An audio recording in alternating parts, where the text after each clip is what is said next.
Mark సువార్త 1-16 అధ్యాయాలు. అధ్యాయం 1. యోహాను బోధించటం. 1 దేవుని కుమారుడైన యేసుక్రీస్తును గురించి సువార్త ప్రారంభం. 2 యెషయా ప్రవక్త వ్రాసిన గ్రంథంలో ఈ విధంగా వ్రాయబడి ఉంది. ఇతడు నా దూత. ఇతణ్ణి నీకన్నా ముందు పంపుతాను. ఇతడు నీ కోసం దారి సిద్ధం చేస్తాడు. 3 ప్రభువు మార్గాన్ని సిద్ధం చేయుము. అతని కోసం చక్కటిదారుల్ని వేయుము అని అరణ్య ప్రాంతంలో ఒక వ్యక్తి కేక వేయుచున్నాడు.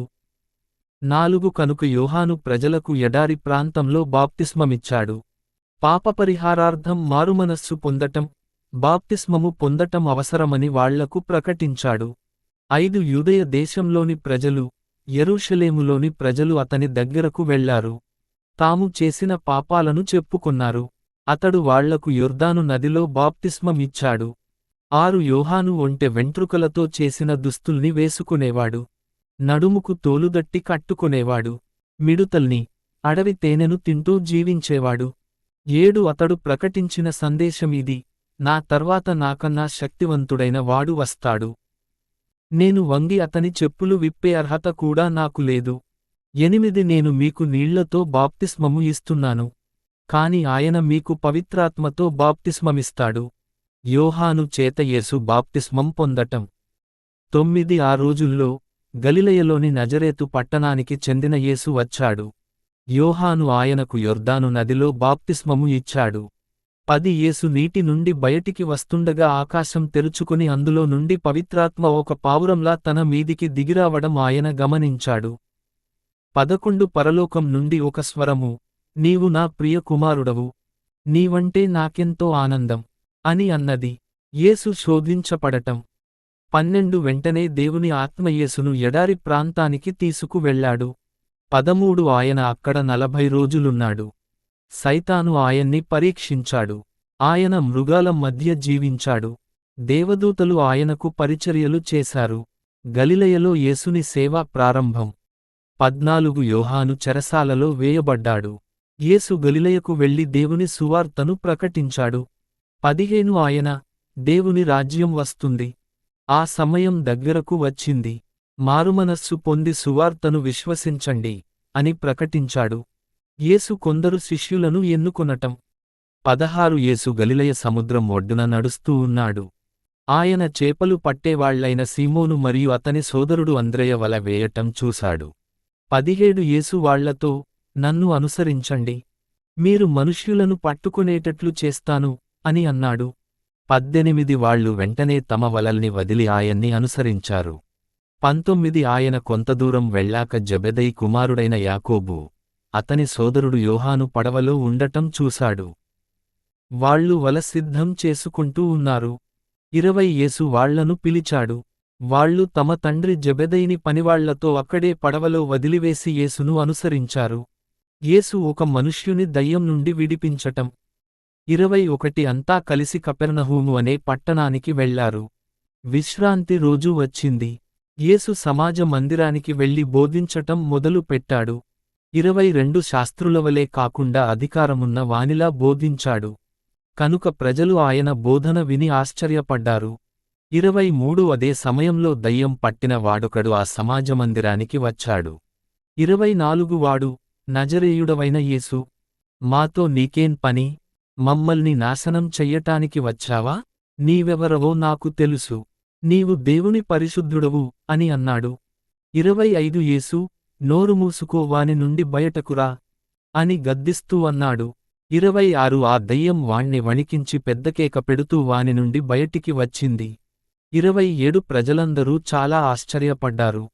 వాళ్ళు, ఇదేమిటి కొత్త బోధన, పైగా అధికారంతో బోధిస్తున్నాడే, దయ్యాలను ఆజ్ఞాపిస్తే అవి కూడా విధేయతతో ఆయనకు లోబడుతున్నవి అని పరస్పరం మాట్లాడుకున్నారు. 28 గలిలయ ప్రాంతాల్లో ఉన్న వాళ్లకందరికి ఆయన గురించి తెలిసిపోయింది. యేసు అనేకులను నయం చేయటం. 29 వాళ్ళు సమాజమందిరం వదిలి నేరుగా యాకోబు మరియు యోహానులతో కలిసి సీమోను మరియు అంద్రెయల ఇంటికి వెళ్లారు. 30 సీమోను అత్త జ్వరంతో మంచం పట్టి ఉంది. ఆమెను గురించి వాళ్ళు యేసుతో చెప్పారు. 31 ఆయన ఆమెను సమీపించి చేయి పట్టుకుని లేపి కూర్చోబెట్టాడు. జ్వరం ఆమెను వదిలిపోయింది. ఆమె వెంటనే వాళ్లకు పరిచర్యలు చెయ్యటం మొదలు పెట్టింది. 32 ఆ రోజు సాయంత్రం సూర్యాస్తమయం కాగానే ప్రజలు వ్యాధిగ్రస్తుల్ని, దయ్యం పట్టిన వాళ్లను యేసు దగ్గరకు పిలుచుకు వచ్చారు. 33 ఆ ఊరంతా ఆయన ఉన్న ఇంటి ముందు చేరుకుంది. 34 రకరకాల వ్యాధులున్న వాళ్లకు యేసు నయం చేశాడు. ఎన్నో దయ్యాలను విడిపించాడు. ఆ దయ్యాలకు తానెవరో తెలుసు కనుక ఆయన వాటిని మాట్లాడనివ్వలేదు. యేసు ఇతర పట్టణాలకు వెళ్ళటం. 35 యేసు తెల్లవారుజామున ఇంకా చీకటియుండగానే లేచి ఇల్లు వదిలి ఎడారి ప్రదేశానికి వెళ్ళి అక్కడ ప్రార్థించాడు. 36 సీమోను మరియు అతని సహచరులు యేసును వెతకటానికి వెళ్లారు. 37 ఆయన్ని చూసి వాళ్ళు, అంతా మీకోసం వెతుకుతున్నారు అని అన్నారు. 38 యేసు సమాధానం చెబుతూ, ఇతర గ్రామాలకు వెళ్దాం రండి. అక్కడ కూడా ప్రకటించాలని నా అభిలాష. నేను వచ్చింది కూడా అందుకే కదా అని అన్నాడు. 39 ఆయన గలిలయ ప్రాంతమంతా పర్యటన చేసి అక్కడి సమాజమందిరాల్లో ప్రకటించాడు. దయ్యాలను వదిలించాడు. యేసు రోగిని నయం చేయటం. 41 కుష్ఠురోగి ఆయన దగ్గరకు వచ్చి మోకరిల్లి, మీరు దయతలిస్తే నయం చెయ్యగలరు అని వేడుకున్నాడు. 41 యేసుకు జాలివేసింది. తన చేయి జాపి, సరే దయ చూపుతాను అని అంటూ అతన్ని తాకాడు. 42 వెంటనే కుష్ఠురోగం అతన్ని వదిలిపోయింది. అతనికి నయమైంది. 43 అతన్ని పంపివేస్తూ, ఈ విషయానికి ఎవ్వరికి చెప్పకుండా జాగ్రత్తపడు. 44 కాని వెళ్ళి మీ యాజకునికి చూపు. మోషే ఆజ్ఞాపించిన బలి ఇచ్చి నీవు శుద్ధి అయినట్లు రుజువు చేసుకో అని గట్టిగా చెప్పాడు. 45 కాని అతడు వెళ్ళి అందరికి చెప్పాడు. ఆ కారణంగా యేసు ఆ గ్రామాన్ని బహిరంగంగా ప్రవేశించలేకపోయాడు. గ్రామాల వెలుపల అరణ్య ప్రదేశాల్లో బస చేశాడు. అయినా ప్రజలు అన్ని ప్రాంతాల నుండి ఆయన దగ్గరకు వచ్చారు. అధ్యాయం 2. యేసు పక్షవాత రోగిని నయం చేయటం. 1 కొద్ది రోజుల తర్వాత యేసు మళ్లీ కపెర్నహూము పట్టణానికి వెళ్ళాడు. ఆయన ఇంటికి వచ్చాడన్న వార్త ప్రజలకు తెలిసింది. 2 చాలా మంది ప్రజలు సమావేశమవటం వల్ల స్థలం చాలలేదు. తలుపు అవతల కూడా స్థలం లేకపోయింది. యేసు వాళ్లకు ఉపదేశిస్తూ ఉన్నాడు. 3 ఇంతలో 4 మనుష్యులు ఒక పక్షవాత రోగిని మోసికొని అక్కడికి తీసుకు వచ్చారు. 4 చాలామంది ప్రజలుండటం వల్ల రోగిని యేసు ముందుకు తీసుకు రాలేకపోయారు. అందువల్ల వాళ్ళు యేసు ఉన్న గది పైకప్పు తెరచి, ఆ పక్షవాత రోగిని, అతడు పడుకుని ఉన్న చాపతో సహా ఆ సందు ద్వారా యేసు ముందుకు దించారు. 5 యేసు వాళ్ల విశ్వాసాన్ని చూసి పక్షవాత రోగితో, కుమారుడా, నీ పాపాలు క్షమించబడ్డాయి అని అన్నాడు. 6 అక్కడే కూర్చొని ఉన్న కొందరు శాస్త్రులు తమలో తాము ఈ విధంగా అనుకొన్నారు. 7 ఇతడెందుకు ఈ విధంగా అంటున్నాడు? ఇది దైవ దూషణ కాదా? దేవుడు తప్ప వేరెవ్వరు పాపాల్ని క్షమించగలరు అని అనుకొన్నారు. 8 వాళ్ళు తమ మనస్సులో ఈ విధంగా ఆలోచిస్తున్నారని యేసు మనస్సు తక్షణమే గ్రహించింది. ఆయన వాళ్లతో, మీరు దీన్ని గురించి ఆ విధంగా ఎందుకు ఆలోచిస్తున్నారు? 9 ఏది సులభం? పక్షవాత రోగితో, నీ పాపాలు క్షమించబడ్డాయి అని అనటం సులభమా లేక, నీ చాప తీసుకుని నడిచి వెళ్ళు అని అనటం సులభమా? 10 భూలోకంలో పాపాలు క్షమించే అధికారం మనుష్య కుమారునికి ఉందని మీరు తెలుసుకోవాలి అని అంటూ, పక్షవాత రోగితో, 11 నేను చెబుతున్నాను, లేచి నీ చాప తీసుకుని ఇంటికి వెళ్ళు అని అన్నాడు. 12 వెంటనే ఆ పక్షవాత రోగి లేచి నిలబడి తన చాప తీసుకుని అందరూ చూస్తుండగా నడుస్తూ వెళ్ళిపోయాడు. ఇది చూసి అక్కడున్న వాళ్లందరూ ఆశ్చర్యపడ్డారు. మేము ఇలాంటిది ఎన్నడూ చూడలేదు అని అంటూ దేవుణ్ణి స్తుతించారు. లేవి, మత్తయి, యేసును వెంబడించటం. 13 యేసు మళ్లీ సముద్రం ఒడ్డుకు వెళ్ళాడు. చాలామంది ప్రజలు ఆయన చుట్టూ చేరారు.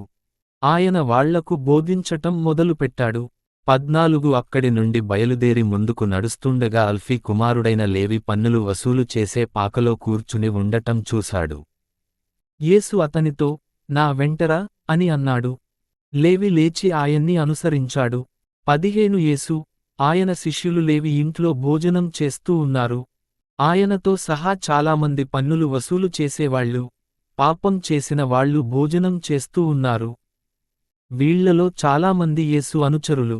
16 పరిసయ్యులలోని శాస్త్రులు యేసు పాపం చేసిన వాళ్లతో, పన్నులు వసూలు చేసే వాళ్లతో భోజనం చెయ్యటం చూశారు. వాళ్ళు ఆయన శిష్యులతో, ఆయన పాపం చేసిన వాళ్లతో, పన్నులు వసూలు చేసే వాళ్లతో ఎందుకు కలసి తింటాడు? అని అడిగారు. 17 ఇది విని యేసు వాళ్లతో, ఆరోగ్యంగా ఉన్న వాళ్లకు వైద్యుని అవసరం ఉండదు. రోగంతో ఉన్న వాళ్లకే వైద్యుని అవసరం ఉంటుంది. నేను నీతిమంతులను పిలవటానికి రాలేదు, పాపులను పిలవటానికి వచ్చాను, అని అన్నాడు. యేసు ఇతర మతనాయకులవలె కాదు. 18 యోహాను శిష్యులు, పరిసయ్యులు, ఉపవాసాలు చేస్తూ ఉంటారు. కొందరు యేసు దగ్గరకు వచ్చి, యోహాను శిష్యులు, పరిసయ్యుల శిష్యులు ఉపవాసాలు చేస్తారు కదా, మీ శిష్యులు ఎందుకు చెయ్యరు? అని అడిగారు. 19 యేసు, పెళ్లికుమారుడు వాళ్లతో ఉన్నంత కాలం వాళ్ళు ఉపవాసం చెయ్యరు. 20 కాని, వాళ్ల నుండి పెళ్లికుమారుణ్ణి తీసుకు వెళ్లే రోజు వస్తుంది. ఆ రోజు వాళ్ళు ఉపవాసం చేస్తారు, అని అన్నాడు. 21 పాత వస్త్రంపై ఉన్న చిరుగుకు క్రొత్త వస్త్రంతో ఎవరు కుడతారు? అలా చేస్తే క్రొత్త వస్త్రం గుంజుకుపోయి మొదటి చిరుగు ఇంకా పెద్దదవుతుంది. 22 పాత తోలు సంచుల్లో క్రొత్త ద్రాక్షారసం ఎవరూ దాచారు. అలా దాస్తే క్రొత్త ద్రాక్షరసం ఆ తోలు సంచిని చినిగేటట్లు చేస్తుంది. తోలు సంచి, ద్రాక్షారసం రెండూ నాశనమవుతాయి. అందువల్ల క్రొత్త ద్రాక్షారసం క్రొత్త తోలు సంచుల్లోనే దాచాలి, అని కూడా యేసు అన్నాడు. యేసు విశ్రాంతి రోజుకు ప్రభువు. 23 ఒక విశ్రాంతి రోజు యేసు పొలాల ద్వారా వెళ్తూ ఉన్నాడు. ఆయన శిష్యులు కూడా ఆయన వెంటే ఉన్నారు. వాళ్ళు తినటానికి కొన్ని ధాన్యపు కంకుల్ని త్రుంచారు. 24 పరిసయ్యులు ఆయనతో, అదిగో చూడండి, వాళ్ళు విశ్రాంతి రోజు చేయకూడని పని ఎందుకు చేస్తున్నారు? అని అడిగారు. 25 యేసు, దావీదు, అతని అనుచరులు ఆకలితో ఉన్నప్పుడు వాళ్లకు ఆహారం కావలసి వచ్చింది. అప్పుడు దావీదు ఏం చేశాడో మీరు ఎన్నడూ చదవలేదా?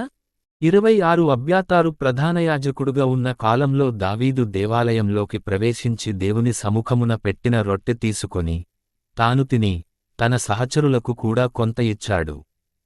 ఈ రొట్టెను యాజకులు తప్ప ఇతరులు తినకూడదు, అని అన్నాడు.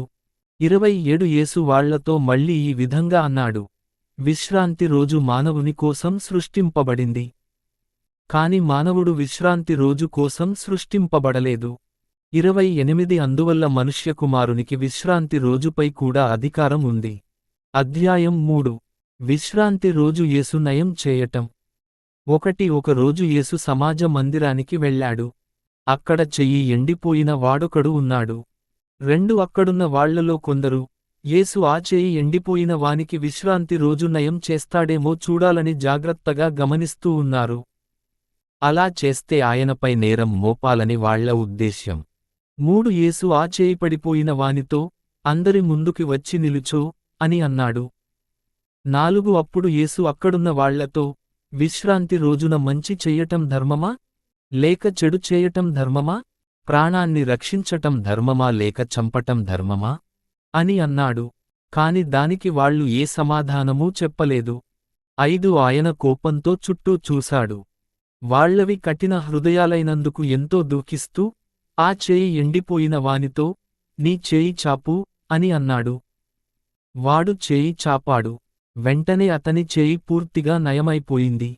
6 ఆ తర్వాత పరిసయ్యులు బయటికి వెళ్లి, హేరోదీయులతో కలిసి యేసును చంపాలని కుట్రపన్నటం మొదలు పెట్టారు. ప్రజలు యేసును అనుసరించటం.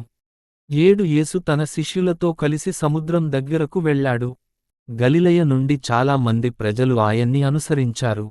8 యేసు చేస్తున్నవన్నీ విని చాలామంది ప్రజలు యూదయ నుండి, యెరూషలేము నుండి, ఇదూమియ నుండి, యోర్దాను నది అవతలి వైపునున్న ప్రాంతాల నుండి, తూరు, సీదోను పట్టణాల చుట్టూ ఉన్న ప్రాంతాల నుండి ఆయన దగ్గరకు వచ్చారు.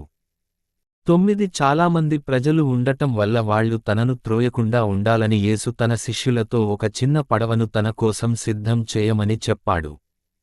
10 ఆయన చాలామందికి నయం చేశాడు. అందువల్ల రోగాలున్న వాళ్ళు ఆయన్ని తాకాలని ముందుకు త్రోసుకుంటూ వస్తూ ఉన్నారు.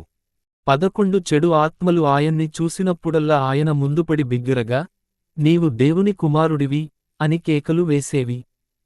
12 యేసు తానెవరో ఎవ్వరికి చెప్పవద్దని ఆ ప్రజల్ని గట్టిగా ఆజ్ఞాపించాడు. యేసు 12 మంది అపోస్తలుల్ని ఎన్నుకొనటం. 13 యేసు కొండపైకి వెళ్లి తనకు కావలసిన వాళ్లను పిలిపించాడు. వాళ్ళు ఆయన దగ్గరకు వెళ్లారు. 14 ఆయన 12గురిని తన అపోస్తలులుగా నియమించాడు. వాళ్ళు తనతో ఉండాలని, ప్రకటించటానికి వాళ్లను ప్రపంచంలోకి పంపాలని ఆయన ఉద్దేశ్యం. 15 దయ్యాలను వదిలించే అధికారం వాళ్లకిచ్చాడు.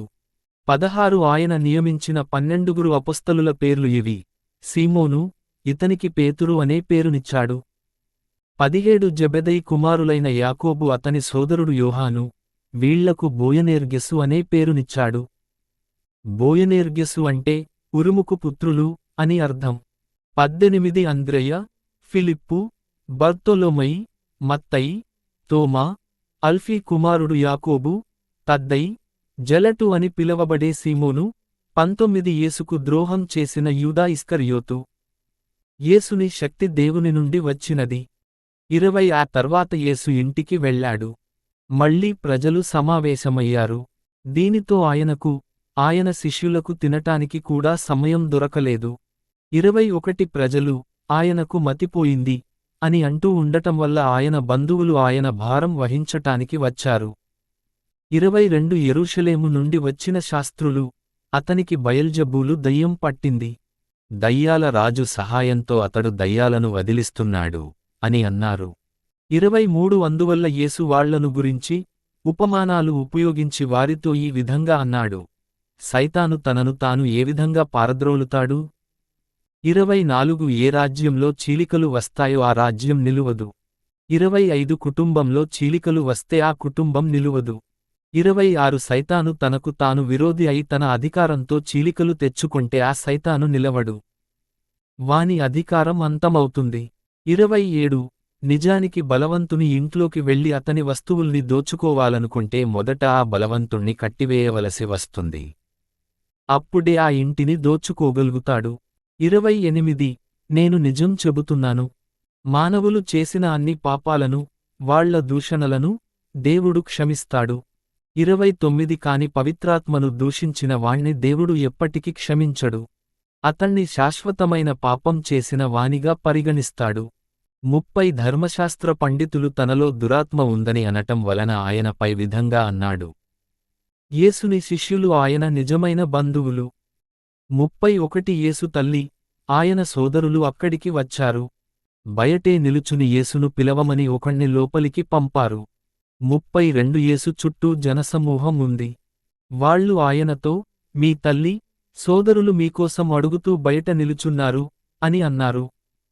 33 ఎవరు నా తల్లి, ఎవరు నా సోదరులు అని అంటూ 34 చుట్టూ కూర్చున్న వాళ్లవైపు చూసి, వీరే నా తల్లి, నా సోదరులు. 35 దైవేచ్ఛానుసారం నడుచుకునే వాళ్ళు నా సోదరులు, నా అక్కచెల్లెండ్లు, నా తల్లి అని అన్నాడు. అధ్యాయం 4 రైతు విత్తనాలు చల్లుటను గురించిన ఉపమానం. ఒక రోజు యేసు సముద్రం దగ్గర బోధించటం మొదలు పెట్టాడు. ఆయన చుట్టూ చాలామంది ప్రజలు చేరటం వల్ల ఆయన పడవనెక్కి కూర్చొని నీళ్లలోకి వెళ్ళాడు. ప్రజలు ఒడ్డున ఉన్నారు. 2 ఆయన ఉపమానాలు ఉపయోగిస్తూ వాళ్లకు చాలా విషయాలు బోధించాడు. ఆ విధంగా బోధిస్తూ, 3 వినండి. ఒక రైతు విత్తనాలు చల్లటానికి వెళ్ళాడు. 4 అతడు విత్తనములు చల్లుతుండగా కొన్ని దారి ప్రక్కన పడ్డాయి.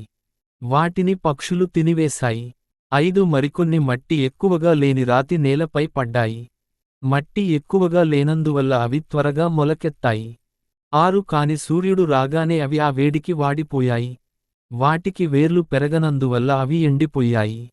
7 మరికొన్ని విత్తనాలు ముళ్ళ మొక్కల మధ్య పడ్డాయి. ఆ ముళ్ళ మొక్కలు పెరిగి ధాన్యపు మొక్కలను అణచివేయటం వల్ల వాటికి ధాన్యం పండలేదు. 8 మరికొన్ని విత్తనాలు సారవంతమైన భూమి మీద పడ్డాయి.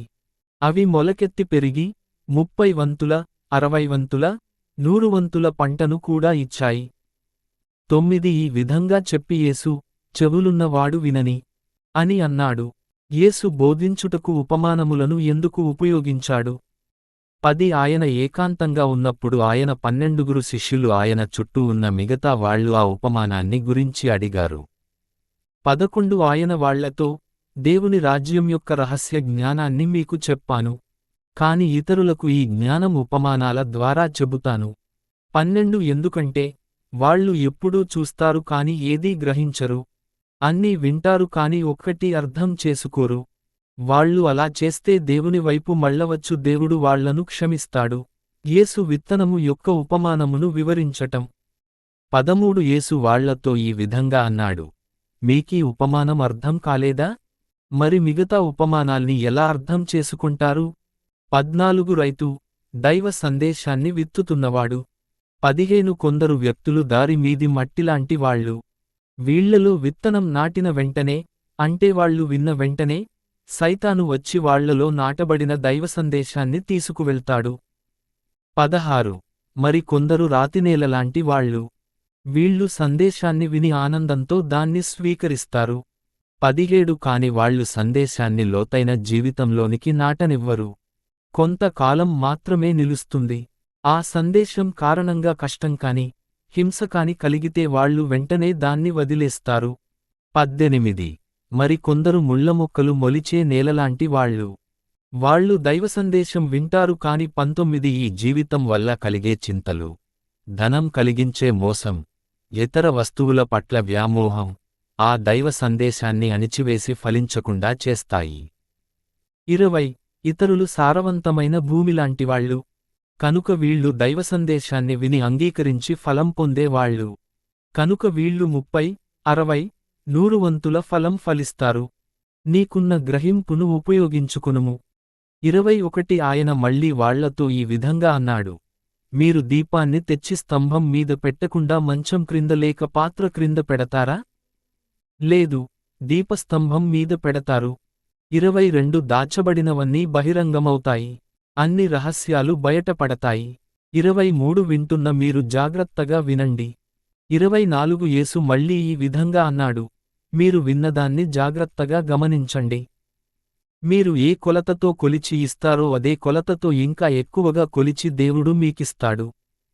25 ఉన్నవానికి దేవుడు ఇంకా ఎక్కువగా ఇస్తాడు. లేనివాని దగ్గర నుండి అతని దగ్గర ఉన్నది కూడా తీసివేస్తాడు. పెరిగే విత్తనం యొక్క ఉపమానం. 26 యేసు మళ్ళీ ఈ విధంగా అన్నాడు, దేవుని రాజ్యం ఈ విధంగా ఉంటుంది. ఒక వ్యక్తి విత్తనాల్ని భూమ్మీద చల్లుతాడు.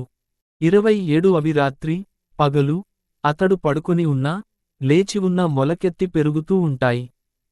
అవి ఏ విధంగా పెరుగుతున్నాయో అతనికి తెలియదు. 28 భూమి తనంతకు తానే ధాన్యాన్ని పండిస్తుంది. మొదట మొలక వేసి ఆ తర్వాత కంకు వేసి, ఆ కంకి నిండా ధాన్యం పండుతుంది. 29 పంటకాలం వరకు ఆ ధాన్యం పూర్తిగా పండిపోతుంది. వెంటనే రైతు కొడవలి పెట్టి కోస్తాడు. దేవుని రాజ్యం దేనితో పోల్చపడింది? 30 ఆయన మళ్ళీ ఈ విధంగా అన్నాడు, దేవుని రాజ్యం ఏ విధంగా ఉందని చెప్పాలి? ఏ ఉపమానాన్ని ఉపయోగించి దాన్ని వర్ణించాలి? 31 అది ఆవగింజలాంటిది. మనం భూమిలో నాటే విత్తనాలన్నిటికన్నా అది చాలా చిన్నది. 32 కాని ఆ ఆవగింజను నాటాక తోటలో ఉన్న అన్ని మొక్కల కన్నా అది పెద్దగా పెరుగుతుంది. దాని కొమ్మలు పెద్దగా ఉంటాయి. గాలిలో ఎగిరే పక్షులు దాని నీడలో గూడు కట్టుకుంటాయి. 33 యేసు ఇలాంటి ఉపమానాల్ని ఎన్నో ఉపయోగించి, దైవ సందేశాన్ని వాళ్ళు అర్థం చేసుకున్నంత బోధించాడు. 34 ఉపమానాల్ని ఉపయోగించకుండా వాళ్లకు ఏదీ బోధించలేదు. కాని ఆయన తన శిష్యులతో ఒంటరిగా ఉన్నప్పుడు వాళ్లకు అన్నీ వివరించి చెప్పాడు. యేసుని శిష్యులు ఆయన శక్తిని చూడటం. 35 ఆ రోజు సాయంత్రం ఆయన తన శిష్యులతో, సముద్రం అవతలి వైపుకు వెళ్దాం అని అన్నాడు. 36 శిష్యులు, అక్కడ ఉన్న ప్రజా సమూహాన్ని వదిలి పడవలో ఉన్న యేసును తమ వెంట తీసుకు వెళ్లారు. మరికొన్ని పడవలు కూడా వాళ్లను అనుసరించాయి. 37 ఇంతలో తీవ్రమైన ఒక పెనుగాలి వీచింది. అలలు రేగి ఆ పడవలోకి నీళ్లు వచ్చాయి. పడవ నిండి పోసాగింది. 38 పడవ వెనుక వైపు యేసు తలక్రింద ఒక దిండు పెట్టుకుని నిద్రపోతూ ఉన్నాడు. శిష్యులు ఆయన్ని లేపి ఆయనతో, బోధకుడా, మేము మునిగిపోయినా మీకు చింతలేదా? అని అన్నారు. 39 ఆయన లేచి గాలిని, అలల్ని గద్దిస్తూ, ఆగిపో, నెమ్మదించు అని ఆజ్ఞాపించాడు. వెంటనే గాలి తీవ్రత తగ్గిపోయింది. అంతటా శాంతం ఏర్పడింది. 40 ఆయన తన శిష్యులతో, మీరెందుకింత భయపడుతున్నారు? మీలో ఇంకా విశ్వాసం కలుగలేదా? అని అన్నాడు. 41 వాళ్లకు చాలా భయం వేసింది. తమలో తాము, ఎవరీయనా? గాలి, అలలు కూడా ఆయన మాటకు లోబడుతున్నాయే అని ఆశ్చర్యపడ్డారు. అధ్యాయం 5. యేసు ఒక మనుష్యుని దయ్యాల నుండి విడిపించటం. 1 వాళ్ళు సముద్రం దాటి గెరాసేనుల ప్రాంతానికి వెళ్లారు. 2 యేసు పడవ నుండి క్రిందికి దిగగానే దయ్యం పట్టిన వాడొకడు శ్మశానం నుండి ఆయన దగ్గరకు వచ్చాడు. 3 వాడు శ్మశానంలో నివసిస్తుండేవాడు. ఇనుప గొలుసులతో కట్టిన వాణ్ణి ఎవ్వరూ పట్టి ఉంచలేకపోయారు. 4 వాని చేతుల్ని, కాళ్లను ఎన్నోసార్లు ఇనుప గొలుసులతో కట్టివేసేవాళ్లు. కానివాడు ఆ గొలుసుల్ని తెంపి, కాళ్లకు వేసిన ఇనుప కడ్డీలను విరిచివేసేవాడు. వాణ్ణి అణచగల శక్తి ఎవ్వరికి లేదు. 5 వాడు శ్మశానంలో సమాధుల దగ్గర, కొండల మీద, రాత్రింబగళ్ళు బిగ్గరగా ఏడుస్తూ తిరుగుతూ ఉండేవాడు. రాళ్లతో తన శరీరాన్ని గాయపరుచుకొనేవాడు. 6 వాడు యేసును దూరం నుండి చూసి పరుగెత్తి వెళ్లి ఆయన ముందు మోకరిల్లాడు. 7 యేసు, మహోన్నతుడైన దేవుని కుమారుడా, మా జోలికి రావద్దయ్యా, మమ్మల్ని హింసించనని దేవుని మీద ప్రమాణంతో చెప్పండి అని వాడు బిగ్గరగా అరుస్తూ ప్రాధేయపడ్డాడు.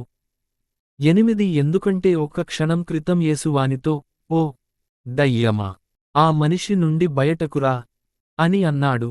9 యేసు వాణ్ణి, నీ పేరేమి? అని అడిగాడు. నా పేరు పటాలం, మా గుంపు చాలా పెద్దది అని ఆ మనిషి సమాధానం చెప్పాడు. 10 వానిలోని దయ్యాలు యేసుతో, తమను ఆ ప్రాంతం నుండి పంపివేయవద్దని దీనంగా ఎన్నోసార్లు వేడుకొన్నాయి.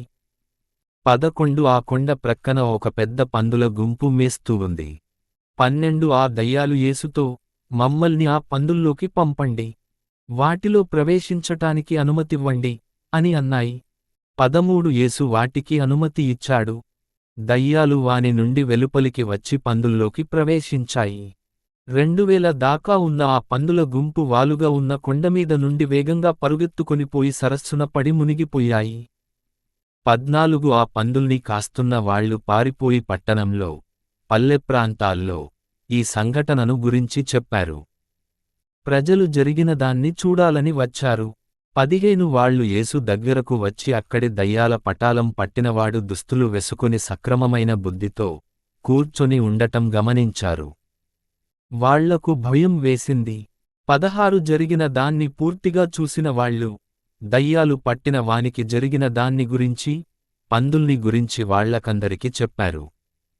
17 వాళ్ళు యేసును తమ ప్రాంతాన్ని వదిలి వెళ్లమని వేడుకొన్నారు. 18 యేసు పడవనెక్కుతుండగా దయ్యం పట్టిన వాడు వెంటవస్తానని బ్రతిమలాడాడు. 19 యేసు దానికి అంగీకరించలేదు. అతనితో, ఇంటికి వెళ్లి ప్రభువు నీకు ఎంత సహాయం చేశాడో, నీపై ఎంత కరుణ చూపాడో నీ కుటుంబంలోని వాళ్లతో చెప్పు అని అన్నాడు. 20 అతడు వెళ్లి దెకపొలిలో యేసు తనకోసం చేసినదంతా చెప్పాడు. అందరూ చాలా ఆశ్చర్యపడ్డారు. యేసు బాలికను బ్రతికించటం, ఒక స్త్రీని నయం చేయటం. 21 యేసు మళ్లీ పడవనెక్కి సముద్రం దాటి అవతలి గట్టు చేరుకొన్నాడు. ఒక పెద్ద ప్రజల గుంపు ఆయన చుట్టూ చేరింది. ఆయన ఇంకా సముద్రం దగ్గరే ఉన్నాడు. 22 ఇంతలో సమాజ మందిరానికి అధికారులలో ఒకడు అక్కడికి వచ్చాడు. అతని పేరు యాయీరు. అతడు యేసును చూసి ఆయన కాళ్ల మీద పడి, 23 నా చిన్నకూతురు చావు బ్రతుకుల్లో ఉంది. మీరు దయచేసి వచ్చి మీ చేతుల్ని ఆమె మీద ఉంచితే ఆమెకు నయమై జీవిస్తుంది అని దీనంగా వేడుకొన్నాడు. 24 యేసు అతని వెంట వెళ్ళాడు. ఒక పెద్ద ప్రజాసమూహం ఆయన్ని త్రోసుకుంటూ ఆయన్ని అనుసరించింది. 25-12 సంవత్సరాల నుండి రక్తస్రావంతో బాధపడుతున్న ఒక స్త్రీ ఆ గుంపులో ఉంది. 26 ఆమె చాలామంది వైద్యుల దగ్గరకు వెళ్ళింది. కాని ఆమె బాధ ఏమాత్రం తగ్గలేదు. తన దగ్గరున్న డబ్బంతా వ్యయం చేసింది. కాని నయమవటానికి మారుగా ఆమె స్థితి ఇంకా క్షీణించింది. 27 ఆమె యేసును గురించి వినటం వల్ల గుంపులో నుండి యేసు వెనుకగా వచ్చింది. 28 తన మనస్సులో, నేను ఆయన వస్త్రాన్ని తాకితే చాలు, నాకు నయమైపోతుంది అని అనుకుని, ఆయన వస్త్రాన్ని తాకింది. 29 వెంటనే ఆమె రక్తస్రావం ఆగిపోయింది. తన శరీరంలోని బాధల నుండి విముక్తి పొందినట్లు ఆమెకు అర్థమైంది. 30 వెంటనే యేసుకు తన నుండి శక్తి పోయినట్లు తెలిసింది. చుట్టూ ఉన్న ప్రజల వైపు తిరిగి చూసి, నా దుస్తుల్ని ఎవరు తాకారు? అని అన్నాడు. 31 ఆయన శిష్యులు, ప్రజలు మిమ్మల్ని త్రోసుకుంటూ మీ మీద పడుతున్నారు గదా. అయినా ఎవరు తాకారని అడుగుతున్నారెందుకు? అని అన్నారు. 32 కాని యేసు, ఎవరు తాకారు? అని చుట్టూ చూస్తూ ఉండిపోయాడు. 33 అప్పుడా స్త్రీ తనకు నయమైపోయిందని తెలుసుకుని, భయంతో వణుకుతూ వచ్చి యేసు కాళ్లపై పడి జరిగినదంతా చెప్పింది. 34 ఆయనామెతో, అమ్మా, నీ విశ్వాసమే నీకు నయం చేసింది. శాంతంగా వెళ్ళు, నీ బాధలు నివారణ అయ్యాయి అని అన్నాడు. 35 యేసు ఇంకా మాట్లాడుతుండగా సమాజ మందిరానికి అధికారి అయిన యాయీరు ఇంటి నుండి కొందరు మనుష్యులు వచ్చి యాయీరుతో, మీ కూతురు మరణించింది. బోధకునికి శ్రమ కలిగించటం దేనికి? అని అన్నారు. 36 యేసు వాళ్లన్న దాన్ని విని లెక్క చేయకుండా సమాజమందిరపు అధికారితో, భయపడకు, నమ్మకంతో ఉండు అని అన్నాడు. 37 యేసు పేతుర్ని, యాకోబును, యాకోబు సోదరుడైన యోహానును తప్ప మరెవ్వరిని తనవెంట రానివ్వలేదు. 38 యాయీరు ఇంటికి వచ్చాక అక్కడున్న వాళ్లు బిగ్గరగా ఏడుస్తూ బొబ్బలు పెడుతూ ఉండటం యేసు చూశాడు. ఏమీ తోచక అందరూ దిగులుతో ఉండినారు. 39 ఆయన ఇంట్లోకి వెళ్లి వాళ్లతో, ఎందుకు దిగులు? ఎందుకీ ఏడుపు? ఆమె చనిపోలేదు, నిద్రలో ఉంది అంతే అని అన్నాడు. 40 కాని వాళ్లాయన్ని హేళన చేశారు. యేసు వాళ్లనందరినీ వెలుపలికి పంపాడు. ఆమె తండ్రిని, తల్లిని తనతో ఉన్న శిష్యుల్ని వెంటబెట్టుకుని, ఆమె ఉన్న గదికి వెళ్ళాడు. 41 ఆమె చేయి తన చేతిలోకి తీసుకుని, తలీతాకుమి అని అన్నాడు. తలీతాకుమి అంటే, చిన్నమ్మాయి, నేను చెబుతున్నాను లెమ్ము అని అర్థం. 42 ఆమె వెంటనే లేచి నడవటం మొదలు పెట్టింది. ఆమె వయస్సు 12 సంవత్సరాలు. ఇది చూసి అందరికీ చాలా ఆశ్చర్యం కలిగింది. 43 దీన్ని గురించి ఎవ్వరికి చెప్పవద్దని ఖచ్చితంగా ఆజ్ఞాపించాడు. ఆమెకు తినటానికి ఏదైనా ఇవ్వమని వాళ్లకు చెప్పాడు. అధ్యాయం 6. యేసు తన స్వగ్రామానికి వెళ్ళటం. 1 యేసు అక్కడి నుండి తన శిష్యులతో కలిసి స్వగ్రామానికి వెళ్ళాడు. 2 విశ్రాంతి రోజు రాగానే సమాజమందిరంలో బోధించటం మొదలుపెట్టాడు. చాలామంది ఆయన చెప్పిన విషయాలు విని ఆశ్చర్యపడ్డారు. వాళ్ళు పరస్పరం ఈ విధంగా మాట్లాడుకున్నారు, ఈయనకింత జ్ఞానం ఏ విధంగా లభించింది? ఈ జ్ఞానం ఎలాంటిది? ఈయన మహత్యాలు ఎట్లా చేస్తున్నాడు? 3 ఈయన వడ్రంగి కదా, మరియ కుమారుడు కదూ, యాకోబు, యోసేపు, యూదా, సీమోనుల సోదరుడే ఇతడు. ఇతని చెల్లెండ్లు ఇక్కడ మనతోనే ఉన్నారు కదూ అని అంటూ వాళ్ళు ఆయన్ని తృణీకరించారు. 4 యేసు వాళ్లతో, ప్రవక్తకు స్వగ్రామంలో, తన బంధువుల్లో, తన ఇంట్లో తప్ప అన్నిచోట్లా గౌరవం లభిస్తుంది అని అన్నాడు. 5 యేసు కొందరు వ్యాధిగ్రస్తుల మీద తన చేతులుంచి, వాళ్లకు నయం చేయటం తప్ప మరే మహత్యాలు అక్కడ చేయలేకపోయాడు. 6 వాళ్లలో విశ్వాసం లేకపోవటం చూసి ఆయనకు ఆశ్చర్యం వేసింది. ఆ తర్వాత యేసు గ్రామానికి వెళ్లి బోధించాడు. యేసు అపోస్తలులను పంపటం. 7 ఆయన 12 పిలిచి వాళ్లకు దయ్యాలపై అధికారమిచ్చాడు. ఇద్దరిద్దరి చొప్పున పంపుతూ 8 వాళ్లకు ఈ విధంగా ఉపదేశించాడు. ప్రయాణం చేసేటప్పుడు చేతికర్రను తప్ప మరేది తీసుకు వెళ్ళకండి. ఆహారము, సంచి, దట్టిలో డబ్బు తీసుకువెళ్ళకండి. 9 చెప్పులు వేసుకోండి, కాని మారు దుస్తులు తీసుకు వెళ్ళకండి. 10 ఒకరి ఇంటికి వెళ్ళాక ఆ గ్రామం వదిలి వెళ్లేదాకా ఆ ఇంట్లోనే ఉండండి. 11 ఒక గ్రామం వాళ్ళు మీకు స్వాగతమివ్వకపోతే, లేక మీ బోధనల్ని వినకపోతే మీరా గ్రామం వదిలే ముందు వాళ్ల వ్యతిరేకతకు గుర్తుగా మీ కాలికంటిన వాళ్ల ధూళిని దులపండి. 12 వాళ్ళు వెళ్లి ప్రజలకు మారుమనస్సు పొందమని బోధించారు. 13 ఎన్నో దయ్యాలను వదిలించారు. చాలామంది వ్యాధిగ్రస్తులకు నూనె రాచి నయం చేశారు. హెరోదు యేసును స్నానికుడైన యోహానని తలంచటం. 14 యేసుకు పేరు ప్రఖ్యాతులు రావడంతో హేరోదు రాజుకు వీటిని గురించి తెలిసింది. బాప్తిస్మము నిచ్చే యోహాను బ్రతికివచ్చాడని, కనుకనే మహత్వపూర్వకమైన కార్యాలు చేసే శక్తి అతనిలో ఉన్నదని అన్నాడు. 15 ఆయన ఏలియా, అని కొందరన్నారు. ఆయన ప్రవక్త, పూర్వకాలపు ప్రవక్తల్లాంటివాడు అని మరికొందరన్నారు. 16 కాని హేరోదు వీటిని గురించి విని, నేను తల నరికించిన యోహాను బ్రతికి వచ్చాడు అని అన్నాడు. బాప్తిస్మము నిచ్చే యోహాను మరణం. 17 క్రితంలో హేరోదు స్వయంగా యోహానును బంధించి కారాగారంలో వేయమని ఆజ్ఞాపించాడు. తాను వివాహం చేసుకున్న హేరోదియ కారణంగా ఈ పని చేయవలసి వచ్చింది. ఈమె హేరోదు సోదరుడైన ఫిలిప్పు భార్య.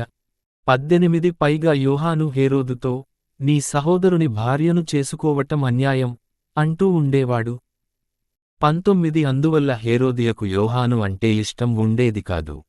అంతేకాక ఆమె అతన్ని చంపి వేయాలని ఆశించింది. కాని యోహాను అంటే హేరోదు భయపడేవాడు. కనుక అలా చెయ్యలేకపోయాడు. 20 పైగా యోహాను నీతిమంతుడని, పవిత్రమైన వాడని హేరోదుకు తెలుసు. కనుక అతన్ని కాపాడుతూ ఉండేవాడు.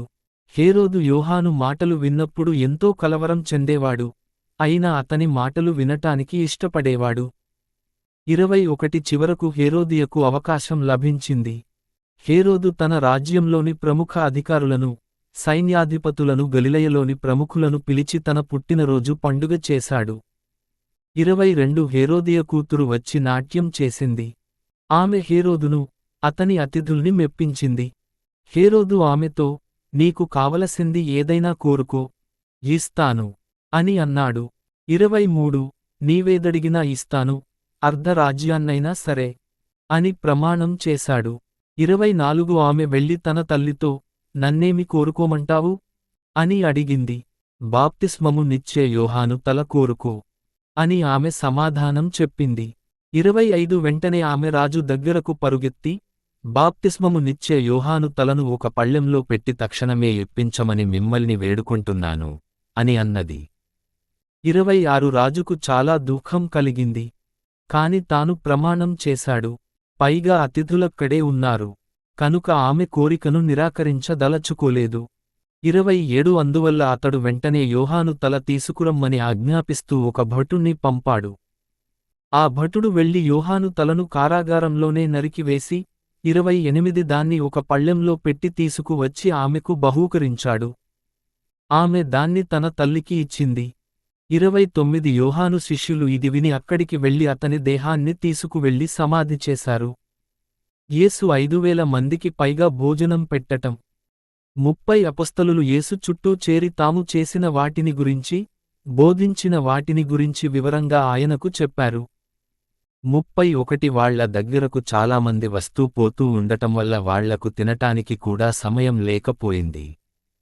అందుకు యేసు వాళ్లతో, నాతో మీరు మాత్రమే ఏకాంత ప్రదేశానికి వచ్చి కొంత విశ్రాంతి తీసుకోండి అని అన్నాడు. 32 అందువల్ల వాళ్లు మాత్రమే ఒక పడవనెక్కి నిర్జన ప్రదేశానికి వెళ్లారు. 33 కాని వాళ్లు వెళ్లటం చాలా మంది చూశారు.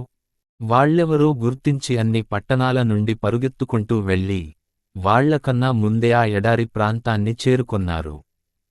34 యేసు పడవ దిగి ఆ ప్రజాసమూహాన్ని చూశాడు.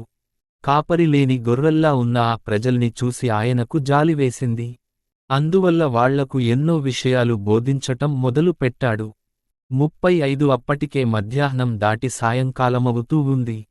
ఆయన శిష్యులు వచ్చి, ఇది నిర్మానుష్య ప్రాంతం. ఇప్పటికే సాయంకాలమవుతూ ఉంది. 36 మీరి ప్రజల్ని పంపివేస్తే వాళ్లు చుట్టూ ఉన్న పల్లెలకో లేక గ్రామాలకో వెళ్లి ఏదైనా కొనుక్కొని తింటారు అని అన్నారు. 37 కాని యేసు, వాళ్లు తినటానికి మీరే ఏదైనా ఇవ్వండి అని సమాధానం చెప్పాడు. 200 దేనారాలకు రొట్టెలు కొని వాళ్లకు పంచి పెట్టమంటావా అని ఆయన్ని అడిగారు. 38 మీ దగ్గర ఎన్ని రొట్టెలు ఉన్నాయో వెళ్ళి చూడండి అని యేసు అన్నాడు. వాళ్ళు వెళ్ళి చూసి వచ్చి, 5 రొట్టెలు 2 చేపలు ఉన్నాయి అని అన్నారు. 39 పచ్చిగడ్డి మీద అందరిని గుంపులు గుంపులుగా కూర్చోబెట్టమని శిష్యులతో చెప్పాడు. 40 ప్రజలు గుంపుకు 50, 100 చొప్పున కూర్చున్నారు. 41 యేసు ఆ 5 రొట్టెల్ని 2 చేపల్ని తీసుకుని ఆకాశం వైపు చూసి కృతజ్ఞత చెప్పి రొట్టెల్ని తుంచాడు. అవి తన శిష్యులకిచ్చి ప్రజల ముందుంచమన్నాడు. అదే విధంగా ఆ 2 చేపల్ని కూడా భాగాలు చేసి అందరికి పంచాడు. 42 అందరూ సంతృప్తిగా తిన్నారు. 43 శిష్యులు మిగిలిన రొట్టెముక్కల్ని, చేప ముక్కల్ని 12 గంపల నిండా నింపారు. 44 ఆ రోజు అక్కడ 5,000 మంది పురుషులు భోజనం చేశారు. యేసు నీళ్లపై నడవటం. 45 ఆ తదుపరి యేసు తన శిష్యులతో, పడవనెక్కి, తనకన్నా ముందు బేత్సయిదాకు వెళ్ళమని గట్టిగా చెప్పాడు. బేత్సాయిదా సముద్రంకు ఆవలివైపున ఉంది. యేసు ప్రజల్ని తమ తమ ఇండ్లకు వెళ్ళమని చెప్పాడు. 46 వాళ్లను వదిలి ప్రార్థించటానికి కొండ మీదికి వెళ్ళాడు. 47 అర్ధరాత్రికి శిష్యులున్న పడవ సముద్రం మధ్య ఉంది. యేసు మాత్రం ఇంకా గట్టునే ఉన్నాడు. 48 ఎదురుగాలి వీయటం వల్ల శిష్యులు కష్టంగా తెడ్లు వేయటం ఆయన చూశాడు. తెల్లవారు జామున యేసు నీళ్ల మీదుగా నడిచి వాళ్ల దగ్గరకు వెళ్ళాడు. వాళ్లను దాటి ముందుకు వెళ్తుంటే 49 ఆయన శిష్యులు ఆయన నీళ్లమీద నడవటం చూసి, దయ్యం అనుకుని భయపడి బిగ్గరగా కేకలు వేశారు. 50 వెంటనే ఆయన వాళ్లతో మాట్లాడుతూ, ధైర్యంగా ఉండండి. నేనే, భయపడకండి అని అన్నాడు. 51 ఆయన పడవనెక్కగానే గాలి తీవ్రత పూర్తిగా తగ్గిపోయింది. వాళ్ళు ఇది చూసి దిగ్భ్రాంతి చెందారు. రొట్టెలు పంచిన అద్భుతాన్ని వాళ్ళు చూశారు. 52 కాని దానిని అర్థం చేసుకోలేకపోయారు. యేసు రోగులనేకులను నయం చేయటం. 53 సముద్రం దాటి గెన్నేసరెతు తీరాన్ని చేరుకుని అక్కడ పడవను నిలిపారు. 54 వాళ్ళు పడవ దిగగానే ప్రజలు యేసును గుర్తించారు. 55 ప్రజలు చుట్టూ ఉన్న ప్రాంతాలకు పరుగెత్తి వెళ్లి రోగుల్ని చాపలపై పడుకోబెట్టి ఆయనున్న చోటికి తీసుకువచ్చారు. 56 పల్లెల్లో, పట్టణాల్లో, పొలాల్లో, చుట్టూ, ఆయన వెళ్లిన ప్రతిచోట రోగుల్ని వీధుల్లో పడుకోబెట్టారు. ఆయన వస్త్రానైనా తాకనీయమని ఆయన్ని బ్రతిమిలాడారు. ఆయన్ని తాకిన ప్రతి ఒక్కరికి నయమైపోయింది. అధ్యాయం 7. దేవుని ప్రేమ మరియు మానవ సాంప్రదాయం. 1 యెరూషలేము నుండి వచ్చిన పరిసయ్యులు, శాస్త్రులు యేసు చుట్టూ చేరారు. 2 వాళ్ళు, యేసు శిష్యుల్లో కొందరు అపరిశుభ్రమైన చేతులతో, అంటే ఆచారం ప్రకారం చేతులు కడుక్కోకుండా భోజనం చేయటం గమనించారు. 3 పరిసయ్యులే కాక యూదులందరూ పెద్దలు చెప్పిన ఆచారం ప్రకారం తమ చేతుల్ని ప్రత్యేకంగా శుభ్రం చేసుకోకుండా భోజనం చెయ్యరు. 4 వాళ్ళు వీధిలోకి వెళ్ళివస్తే చేతులు కడుక్కోకుండా భోజనం చెయ్యరు. ఇదే కాక వాళ్ళింకా అనేకమైన ఆచారాలు పాటిస్తారు. లోటాలను, చెంబులను, గిన్నెలను శుద్ధి చేయటం వాళ్ల ఆచారం. 5 అందువల్ల పరిసయ్యులు, శాస్త్రులు యేసుతో, మీ శిష్యులు చేతులు కడుక్కోకుండా భోజనం ఎందుకు చేస్తారు? పెద్దలు చెప్పిన ఆచారం ఎందుకు పాటించరు? అని అడిగారు. 6 యేసు సమాధానంగా, యెషయా వేషధారులైన మిమ్మల్ని గురించి సరిగ్గా ప్రవచించాడు. అతడు తన గ్రంథంలో ఇలా ప్రవచించాడు, వీళ్ళు మాటలతో నన్ను గౌరవిస్తారు, కాని వాళ్ల హృదయాలు నాకు చాలా దూరంగా ఉన్నాయి. 7 వాళ్ళు మానవ కల్పితమైన నియమాలను బోధిస్తారు, కనుక వాళ్ల ఆరాధన నిరర్ధకం. 8 దేవుని ఆజ్ఞల్ని పాటించటం మానేసి, మానవుడు కల్పించిన ఆచారాల్ని పట్టుకుని మీరు పాటిస్తున్నారు. 9 మీరు దేవుని ఆజ్ఞల్ని కాదని, మీ ఆచారాలను స్థాపించటంలో ఘనులు. 10 ఉదాహరణకు, మోషే మీ తల్లిదండ్రుల్ని గౌరవించమని మరియు తల్లిని కాని, తండ్రిని కాని దూషించిన వారికి మరణ దండన విధించమని ఆజ్ఞాపించాడు. 11 కాని ఒక మనిషి దగ్గర తన తల్లిదండ్రులకు సహాయం చెయ్యటానికి కొంత ధనం ఉన్నా అతడు వాళ్లతో, అది అంటే దేవునికి అర్పితమని అంటే, 12 ఆ మనిషి తన తల్లిదండ్రులకు సహాయం చేయనవసరం లేదని మీరు అతన్ని సమర్థిస్తున్నారు. 13 మీ పెద్దల ఆచారం దేవుని ఆజ్ఞను రద్దు చేస్తోంది. ఇలాంటివి మీరు ఎన్నో చేస్తున్నారు అని అన్నాడు. 14 యేసు మళ్ళీ, ప్రజల్ని తన దగ్గరకు పిలిచి, ప్రతి ఒక్కళ్ళు ఇది వినండి, అర్థం చేసుకోండి. 15 బయట ఉన్నవేవి మనిషి కడుపులోకి వెళ్లి అతన్ని అపవిత్రం చేయవు. 16 మనిషి నుండి బయటకు వచ్చేది అతన్ని అపవిత్రం చేస్తుంది అని అన్నాడు. 17 యేసు ప్రజల్ని వదిలి ఇంట్లోకి వెళ్ళాక ఆయన శిష్యులు ఆ ఉపమానాన్ని గురించి అడిగారు. 18 యేసు, మీరింత అజ్ఞానులా? బయట ఉన్నది లోపలికి వెళ్లి మనిషిని అపవిత్రం చెయ్యటం లేదని మీరు గమనించటం లేదా? 19 అది మనిషి హృదయంలోకి వెళ్ళదు, కడుపులోకి వెళ్లి అక్కడ నుండి బయటకు వచ్చేస్తుంది అని అన్నాడు.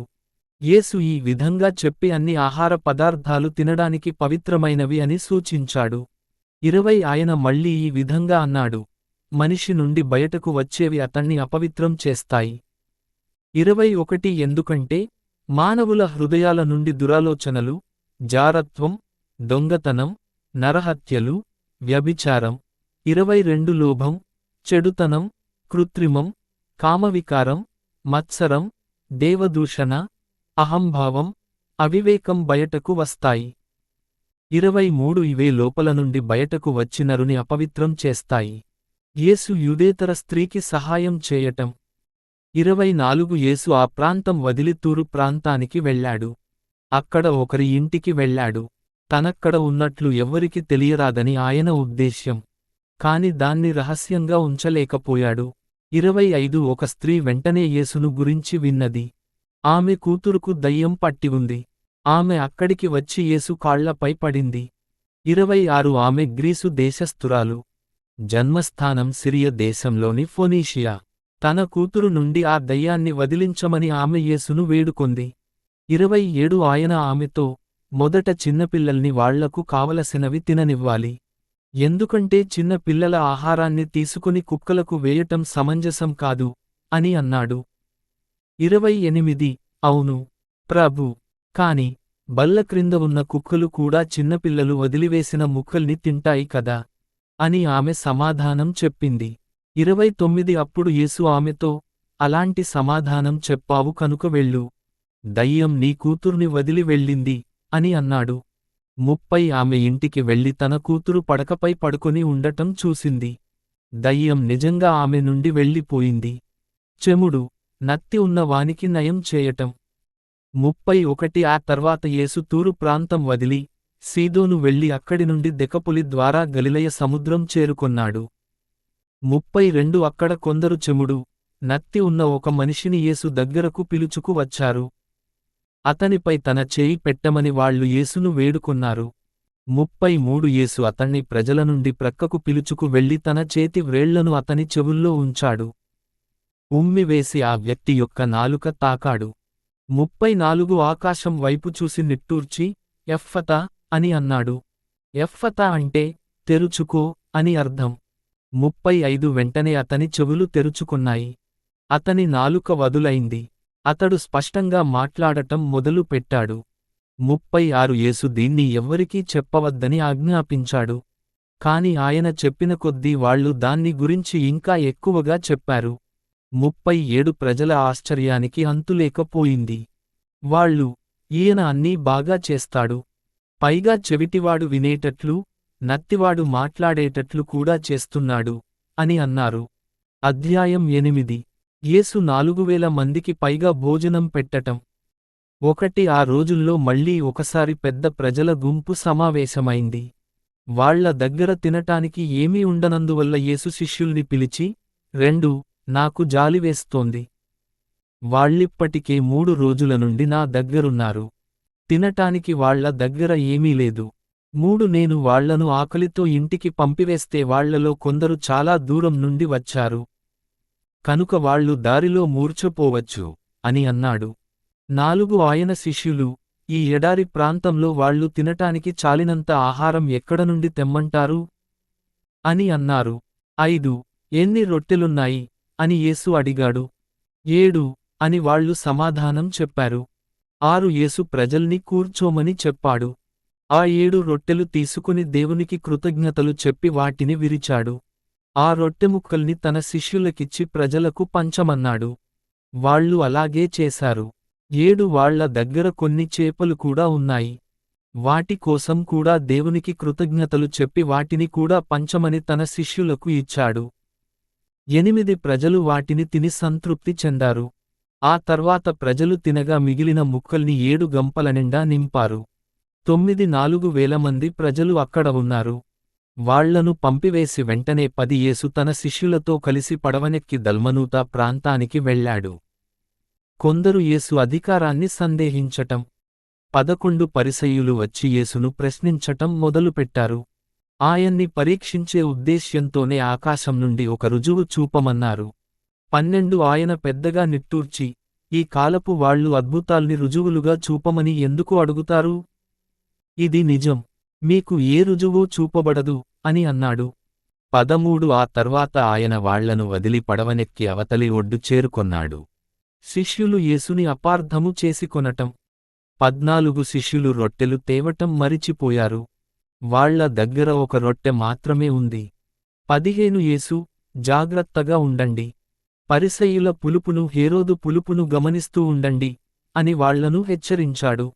16 ఇది వాళ్లు పరస్పరం చర్చించుకుంటూ, మన దగ్గర రొట్టెలు లేవని అలా అంటున్నాడా అని అనుకొన్నారు. 17 వాళ్ళు ఏమి చర్చించుకుంటున్నారో యేసు కనిపెట్టి, రొట్టెలు లేవని ఎందుకు చర్చించుకుంటున్నారు? మీకు ఇంకా అర్థం కాలేదా? మీరు చూడలేదా? మీ బుద్ధి మందగించిందా? 18 మీకు కళ్ళున్నాయి కాని చూడలేరు, చెవులున్నాయి కాని వినలేరు, మీకు జ్ఞాపకం లేదా? 19 నేను 5 రొట్టెల్ని విరిచి 5000 మందికి పంచిపెట్టినప్పుడు మిగిలిన ముక్కల్ని మీరెన్ని గంపల నిండా నింపారు అని అడిగాడు. 12 అని వాళ్ళు సమాధానం చెప్పారు. 20 మరి 7 రొట్టెలు విరిచి 4000 మందికి పంచినప్పుడు మిగిలిన ముక్కల్ని ఎన్ని గంపల నిండా నింపారు అని యేసు అన్నాడు. 7 అని వాళ్ళు సమాధానం చెప్పారు. 21 ఇంకా మీకు అర్థం కాలేదా అని ఆయన వాళ్లతో అన్నాడు. బేత్సయిదాలో గ్రుడ్డివానికి నయం చేయటం. 22 యేసు, ఆయన శిష్యులు బేత్సయిదాకు వచ్చారు. అక్కడి ప్రజలు గ్రుడ్డివాణ్ణి యేసు దగ్గరకు తీసుకు వచ్చారు. అతణ్ణి తాకమని వాళ్ళు ఆయనను వేడుకొన్నారు. 23 యేసు ఆ గ్రుడ్డివాని చేయి పట్టుకొని ఊరి బయటకు తీసుకు వెళ్ళాడు. యేసు ఆ గ్రుడ్డివాని కళ్ల మీద ఉమ్మివేసి తన చేతుల్ని వాటిపై ఉంచి, నీకేమైనా కనబడుతోందా అని అడిగాడు. 24 ఆ గ్రుడ్డివాడు తలెత్తి, మనుష్యులు నడుస్తున్నట్లు కనబడుతున్నారు, కాని వాళ్ళు చెట్లలా కనబడుతున్నారు అని అన్నాడు. 25 యేసు మళ్ళీ ఒకసారి అతని కళ్లపై తన చేతుల్ని ఉంచాడు. వెంటనే అతని కళ్ళు తెరుచుకున్నాయి. అతనికి దృష్టి వచ్చింది. అన్నీ స్పష్టంగా చూడగలిగినాడు. 26 యేసు అతణ్ణి ఇంటికి పంపుతూ, గ్రామంలోకి వెళ్ళవద్దు అని అన్నాడు. పేతురు యేసును క్రీస్తు అని చెప్పటం. 27 యేసు తన శిష్యులతో కలిసి, కైసరయ ఫిలిప్పి పట్టణానికి చుట్టూ ఉన్న పల్లెలకు వెళ్ళాడు. దారిలో యేసు వాళ్లతో, ప్రజలు నేనెవరని అనుకుంటున్నారు అని అడిగాడు. 28 వాళ్ళు, బాప్తిస్మము నిచ్చే యోహాను అని కొందరు, ఏలీయా అని కొందరు, ప్రవక్తలలో ఒకడై ఉండవచ్చని మరికొందరు అంటున్నారు అని సమాధానం చెప్పారు. 29 మరి మీ సంగతేమిటి? మీరేమంటారు అని అడిగాడు. పేతురు, మీరే క్రీస్తు అని సమాధానం చెప్పాడు. 30 తనను గురించి ఎవ్వరికి చెప్పవద్దని వాళ్లను హెచ్చరించాడు. యేసు తన మరణాన్ని గురించి చెప్పటం. 31 ఆ తదుపరి యేసు వాళ్లకు ఈ విధంగా చెప్పటం మొదలుపెట్టాడు. మనుష్య కుమారుడు కష్టాలు అనుభవిస్తాడు. పెద్దలు, ప్రధానయాజకులు, శాస్త్రులు ఆయన్ని తృణీకరిస్తారు. ఆయన చంపబడి 3 రోజుల తర్వాత మళ్లీ బ్రతికి వస్తాడు. 32 యేసు ఈ విషయాన్ని గురించి స్పష్టంగా మాట్లాడాడు. పేతురు ఆయన చేయి పట్టుకుని వారించటం మొదలు పెట్టాడు. 33 కాని యేసు వెనక్కు తిరిగి తన శిష్యుల వైపు ఒకసారి చూసి, పేతురుతో, సైతానా, నా ముందు నుండి వెళ్ళిపో. నీవు మానవరీతిగా ఆలోచిస్తున్నావు కాని, దేవుని రీతిగా కాదు అని అన్నాడు. 34 ఆ తర్వాత తన శిష్యుల్ని, ప్రజల్ని దగ్గరకు పిలిచి, మీరు నన్ను అనుసరింపదలిస్తే, తనను తాను విసర్జించుకుని తన శిలువను మోస్తూ అనుసరించాలి. 35 ఎందుకంటే, తన ప్రాణాన్ని కాపాడుకోవాలనుకున్నవాడు దాన్ని పోగొట్టుకుంటాడు. కాని నాకోసం, సువార్త కోసం ప్రాణాన్ని పోగొట్టుకున్నవాడు దాన్ని కాపాడుకుంటాడు. 36 ప్రపంచాన్నంతా జయించి తన ప్రాణాన్ని వదులుకున్న మనిషికి ఏం లాభం కలుగుతుంది? 37 తన ప్రాణాన్ని తిరిగి పొందటానికి మనిషి ఏమవ్వగలడు? 38 ఈ తరం వ్యభిచారంతో, పాపంతో నిండి ఉంది. నా విషయంలో కాని, నా బోధనల విషయంలో కాని ఎవ్వడు సిగ్గుపడతాడో, మనుష్య కుమారుడు తండ్రి తేజస్సుతో, పవిత్రమైన దేవదూతలతో కలసి వచ్చినప్పుడు వాని విషయంలో సిగ్గుపడతాడు. అధ్యాయం 9. 1 ఆయన వాళ్లతో, ఇది నిజం. ఇక్కడ నిలుచున్న వాళ్లలో కొందరు దేవుని రాజ్యం శక్తితో రావటం చూస్తారు. దానికి ముందు వాళ్ళు మరణించరు అని అన్నాడు. యేసుని రూపాంతరం. 6 రోజుల తర్వాత యేసు పేతురును, యాకోబును, యోహానును ఒక ఎత్తైన కొండ మీదికి తన వెంట పిలుచుకు వెళ్ళాడు. వాళ్ళు అక్కడ ఏకాంతంగా ఉన్నారు. అక్కడ యేసు వాళ్ల సమక్షంలో దివ్యరూపం పొందాడు. 3 ఆయన దుస్తులు మెరువసాగాయి. ప్రపంచంలో ఏ చాకలి చలువ చేయలేనంత తెల్లగా మారిపోయాయి. 4 ఏలీయా, మోషేలు ప్రత్యక్షమయ్యారు. వాళ్ళు యేసుతో మాట్లాడటం శిష్యులు చూశారు. 5 పేతురు యేసుతో, రబ్బీ, మనమిక్కడే ఉండటం మంచిది. మేము 3 పర్ణశాలలు వేస్తాము. మీకొకటి, మోషేకొకటి, ఏలియాకొకటి అన్నాడు. 6 శిష్యులు భయపడుతూ ఉండటం వల్ల పేతురుకు ఏమనాలో తోచలేదు. 7 అప్పుడు ఒక మేఘం కనిపించి వాళ్లను కప్పివేసింది. ఆ మేఘం నుండి, ఈయన నా ప్రియమైన కుమారుడు, ఈయన మాట వినండి అని అనటం వినిపించింది. 8 వెంటనే వాళ్ళు తమ చుట్టూ చూశారు.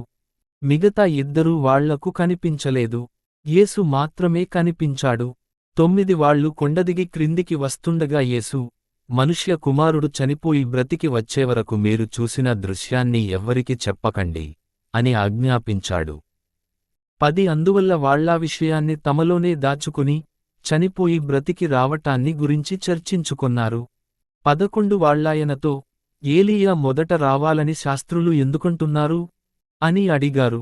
12 యేసు సమాధానం చెబుతూ, ఏలీయా మొదట వచ్చినప్పుడు సరిచేస్తాడన్నమాట నిజం. కాని మనుష్యకుమారుడు కష్టాలను అనుభవించాలని, తృణీకరింపబడాలని ధర్మశాస్త్రంలో ఎందుకు వ్రాసారు? 13 ఏలీయా వచ్చాడు.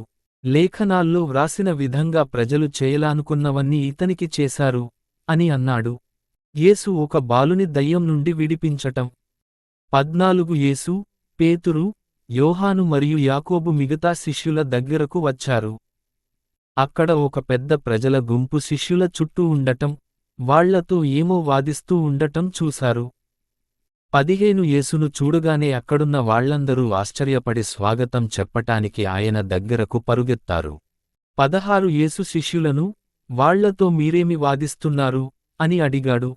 17 ఆ గుంపులో నుండి ఒకడు, అయ్యా, నేను నా కుమారుణ్ణి మీ దగ్గరకు పిలుచుకు వచ్చాను. దయ్యం పట్టి అతనికి మాట పడిపోయింది. 18 ఆ దయ్యం అతని మీదికి వచ్చినప్పుడల్లా అది అతణ్ణి నేలపై పడవేస్తుంది. అప్పుడు నా కుమారుని నోటి నుండి నురుగు వస్తుంది. పండ్లు కొరుకుతాడు. అతని శరీరం కట్టెబారిపోతుంది. ఆ దయ్యాల్ని వదిలించమని మీ శిష్యుల్ని అడిగాను. కాని వాళ్ళు ఆ పని చేయలేకపోయారు అని అన్నాడు. 19 యేసు, ఈనాటి వాళ్లలో విశ్వాసం లేదు. నేనెంత కాలమని మీతో ఉండాలి? ఎంతకాలమని మిమ్మల్ని భరించాలి? ఆ బాలుణ్ణి నా దగ్గరకు పిలుచుకురండి అని అన్నాడు. 20 వాళ్ళు ఆ బాలుణ్ణి పిలుచుకు వచ్చారు. ఆ దయ్యం యేసును చూసిన వెంటనే ఆ బాలుణ్ణి వణికేటట్లు చేసింది. ఆ బాలుడు క్రింద పడ్డాడు. నురుగు కక్కుతూ పొర్లాడటం మొదలు పెట్టాడు. 21 యేసు ఆ బాలుని తండ్రితో, ఎంత కాలం నుండి ఇతడీ విధంగా ఉన్నాడు అని అడిగాడు. చిన్ననాటి నుండి అని అతడు సమాధానం చెప్పాడు. 22 ఆ దయ్యం అతణ్ణి చంపాలని ఎన్నోసార్లు అతణ్ణి నిప్పుల్లో, నీళ్లలో పడవేసింది. మీరేదైనా చేయగలిగితే మా మీద దయవుంచి మాకు సహాయం చెయ్యండి అని ఆ బాలుని తండ్రి అన్నాడు. 23 యేసు, నీవు విశ్వసించగలిగితే, విశ్వాసమున్న వానికి ఏదైనా సాధ్యమవుతుంది అని అన్నాడు. 24 వెంటనే ఆ బాలుని తండ్రి, నేను విశ్వసిస్తున్నాను. నాలో ఉన్న అపనమ్మకం తొలగిపోవటానికి సహాయపడండి చెయ్యండి అన్నాడు. 25 యేసు ప్రజల గుంపు తన దగ్గరకు పరుగెత్తుకుంటూ రావటం చూసి ఆ దయ్యంతో, ఓ చెవిటి, మూగ దయ్యమా, అతని నుండి బయటకు రమ్మని, మళ్ళీ అతనిలో ప్రవేశించవద్దని నేను ఆజ్ఞాపిస్తున్నాను అని అన్నాడు. 26 ఆ దయ్యం కేకపెట్టి అతణ్ణి తీవ్రంగా వణికించి బయటకు వచ్చింది. ఆ బాలుడు శవంలా పడి ఉండుట వల్ల చాలా మంది అతడు చనిపోయాడనుకొన్నారు. 27 కాని యేసు అతని చేతులు పట్టుకుని లేపి నిలుచోబెట్టాడు. 28 ఇంట్లోకి వెళ్ళాక శిష్యులు రహస్యంగా, మేమెందుకు వెళ్ళగొట్టలేకపోయాము అని అడిగారు. 29 యేసు, ఈ రకమైన దయ్యాన్ని ప్రార్థనతో మాత్రమే వెళ్ళగొట్టగలము అని సమాధానం చెప్పాడు. యేసు తన మరణాన్ని గురించి మాట్లాడటం. 30 వాళ్ళ ప్రాంతాన్ని వదిలి గలిలయ ద్వారా ప్రయాణం సాగించారు. యేసు తన శిష్యులకు బోధిస్తూ ఉండటం వల్ల తామెక్కడ ఉన్నది కూడా ఎవ్వరికీ తెలియకూడదని ఆశించాడు. ఆయన వాళ్లతో, ఒకడు మనుష్యకుమారునికి ద్రోహం చేసి శత్రువులకు అప్పగిస్తాడు. వాళ్ళాయన్ని చంపుతారు. 3 రోజుల తర్వాత ఆయన తిరిగి బ్రతికి వస్తాడు అని అన్నాడు. 32 కాని యేసు చెప్పింది శిష్యులకు అర్థం కాలేదు. దాన్ని గురించి అడగటానికి వాళ్లకు భయం వేసింది. దేవుని రాజ్యంలో ఎవరు గొప్ప? 33 వాళ్ళు కపెర్నహూము అనే పట్టణాన్ని చేరుకొన్నారు. అందరూ ఇంట్లోకి వెళ్ళాక యేసు వాళ్లతో, దారిలో దేన్ని గురించి చర్చించుకున్నారు అని అడిగాడు. 34 వాళ్ళు వచ్చేటప్పుడు అందరికన్నా గొప్ప వాడెవరన్న విషయాన్ని గురించి చర్చించారు. కాబట్టి అందరూ మౌనంగా ఉండిపోయారు. 35 యేసు కూర్చుంటూ 12గురిని పిలిచి, ముఖ్యస్థానాన్ని వహించాలనుకున్నవాడు అందరికన్నా చివరన ఉండి సేవ చెయ్యాలి అని అన్నాడు. 36 ఒక బాలుణ్ణి పిలుచుకు వచ్చి వాళ్ల మధ్య నిలుచోబెట్టాడు. ఆ బాలుణ్ణి ఎత్తుకొని, 37 నా పేరిట ఇలాంటి పసివానిని అంగీకరించేవాడు నన్ను అంగీకరించిన వానిగా పరిగణింపబడతాడు. నన్ను అంగీకరించేవాడు నన్నే కాదు, నన్ను పంపినవానిని కూడా అంగీకరిస్తాడు అని అన్నాడు. మనకు విరోధి కానివాడు మనవాడే. 38 బోధకుడా, ఒకడు మీ పేరిట దయ్యాల్ని వదిలించటం మేము చూశాము. అతడు మనవాడు కానందువల్ల అలా చెయ్యటం మానేయమని అతనికి చెప్పాము అని యోహాను అన్నాడు. 39 యేసు ఈ విధంగా అన్నాడు, అతణ్ణి ఆపకండి. నా పేరిట అద్భుతం చేసినవాడు నాకు వ్యతిరేకంగా మాట్లాడలేడు. 40 ఎందుకంటే మనకు వ్యతిరేకంగా లేనివాడు మన పక్షాన ఉన్న వానితో సమానము. 41 ఇది నిజం, మీరు క్రీస్తుకు చెందిన వాళ్లని గమనించి నా పేరిట ఒక గిన్నెడు నీళ్లు మీకు త్రాగటానికి ఇచ్చినవాడు తప్పక ప్రతిఫలం పొందుతాడు. పాపకారకుల గురించి యేసు హెచ్చరించటం. 42 నన్ను విశ్వసించే ఈ పసివాళ్లు పాపం చేయటానికి కారకులు అవటం కన్నా మెడకు ఒక పెద్ద తిరుగటిరాయి కట్టుకుని సముద్రంలో పడటం మేలు. 43 మీరు పాపం చెయ్యటానికి మీ చేయి కారణమైతే దాన్ని నరికి వేయండి. ఆరని మంటలు మండే నరకానికి 2 చేతులతో వెళ్లటం కన్నా అవిటివానిగా నిత్య జీవం పొందటం ఉత్తమం. 45 పాపం చెయ్యటానికి మీ కాలు కారణమైతే దాన్ని నరికివేయండి. 2 కాళ్లుండి నరకంలో పడటం కన్నా కుంటివానిగా నిత్య జీవం పొందటం ఉత్తమం. 46 పాపం చెయ్యటానికి మీ కన్ను కారణమైతే దాన్ని పీకివేయండి. 2 కళ్లతో నరకంలో పడటం కన్నా ఒక కన్నుతో దేవుని రాజ్యాన్ని ప్రవేశించటం ఉత్తమం. 48 అక్కడ నరకంలో పడ్డవాళ్లు చావరు. వాళ్లను కరుస్తున్న పురుగులు చావవు.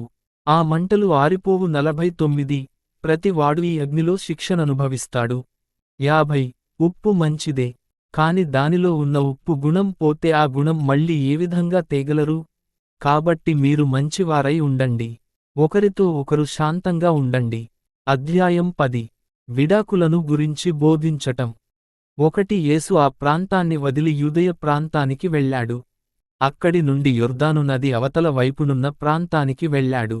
మళ్ళీ ప్రజల గుంపులు ఆయన దగ్గరకు వచ్చాయి. యేసు ఎప్పటిలాగే వాళ్లకు బోధించాడు. కొందరు పరిసయ్యులు ఆయన్ని పరీక్షించాలని అనుకుని వచ్చి, ఒక మనిషి తన భార్యకు విడాకులివ్వటం న్యాయసమ్మతమేనా అని అడిగారు. 3 యేసు, మోషే మీకు ఏమని ఆజ్ఞాపించాడు అని అడిగాడు. 4 వాళ్ళు, విడాకుల పత్రం వ్రాసి భార్యను పంపివేయటానికి మోషే అనుమతి ఇచ్చాడు అని అన్నారు. 5 యేసు, మీరు దేవునికి లోబడనివారు కనుక మోషే అలా వ్రాశాడు. 6 కాని, దేవుడు తన సృష్టి ప్రారంభించినప్పుడు ఆడమగ అనే జాతుల్ని సృష్టించాడు. 7 అందువల్లే పురుషుడు తన తల్లిదండ్రుల్ని వదిలి తన భార్యతో కలిసి జీవిస్తున్నాడు. 8 వాళ్ళిద్దరూ ఐక్యమై ఒకే దేహంగా మారిపోతారు. అందువల్ల వాళ్ళు ఇద్దరివలే కాకుండా ఒకరిలా జీవిస్తారు. 9 కనుక దేవుడు ఐక్యం చేసిన వాళ్లను ఏ మానవుడు వేరు చేయకూడదు అని అన్నాడు. 10 అంతా ఇంట్లోకి వచ్చాక శిష్యులు యేసును ఈ విషయాన్ని గురించి విశదంగా చెప్పమని కోరారు. 11 యేసు ఇలాగన్నాడు, తన భార్యకు విడాకులిచ్చి మరొక స్త్రీని వివాహం చేసుకున్నవాడు తన భార్యకు వ్యతిరేకంగా వ్యభిచరించిన వాడవుతాడు. 12 అదే విధంగా తన భర్తకు విడాకులిచ్చి మరొక పురుషుని వివాహం చేసుకున్న స్త్రీ వ్యభిచారిణిగా పరిగణింపబడుతుంది. యేసు చిన్నపిల్లల్ని దీవించటం. 13 యేసు తాకాలని, ప్రజలు చిన్నపిల్లల్ని పిలుచుకొని వస్తూ ఉంటే శిష్యులు వాళ్ళని గద్దించారు. 14 ఇది చూసి యేసుకు మనస్సులో బాధ కలిగింది. ఆయన వాళ్లతో, చిన్నపిల్లల్ని నా దగ్గరకు రానివ్వండి. వాళ్లను ఆపకండి. దేవుని రాజ్యం చిన్న పిల్లల్లాంటి వారిది. 15 ఇది నిజం. చిన్న పిల్లవాని వలె దేవుని రాజ్యాన్ని స్వీకరించనివాడు ఆ రాజ్యంలోకి ప్రవేశించలేడు అని అన్నాడు. 16 ఆయన ఆ చిన్న పిల్లల్ని దగ్గరకు పిలిచి వాళ్లపై తన చేతులుంచి ఆశీర్వదించాడు. ధనవంతుడు యేసును వెంబడించుటకు నిరాకరించటం. 17 యేసు బయలుదేరుతుండగా ఒక మనిషి పరుగెత్తుకొంటూ ఆయన దగ్గరకు వచ్చి ఆయన ముందు మోకరిల్లి, మంచి బోధకుడా, నేను నిత్యజీవం పొందాలంటే ఏమి చెయ్యాలి అని అడిగాడు. 18 యేసు, నేను మంచివాణ్ణి అని ఎందుకు అంటున్నావు? దేవుడు తప్ప ఎవరూ మంచివారు కారు. మోషే ఆజ్ఞలు నీకు తెలుసు కదా. 19 హత్య చేయరాదు, వ్యభిచారం చేయరాదు, దొంగతనము చెయ్యరాదు, దొంగ సాక్ష్యం చెప్పరాదు, మోసం చెయ్యరాదు, నీ తల్లిదండ్రుల్ని గౌరవించు అని అన్నాడు. 20 అతడు, అయ్యా, నా చిన్నతనం నుండి నేను వీటిని పాటిస్తున్నాను అని అన్నాడు. 21 యేసు అతని వైపు చూశాడు. అతనిపై యేసుకు అభిమానం కలిగింది. అతనితో, నీవు ఇంకొకటి చెయ్యాలి. వెళ్ళి నీ దగ్గరున్నవన్నీ అమ్మేసి పేదవాళ్లకివ్వు.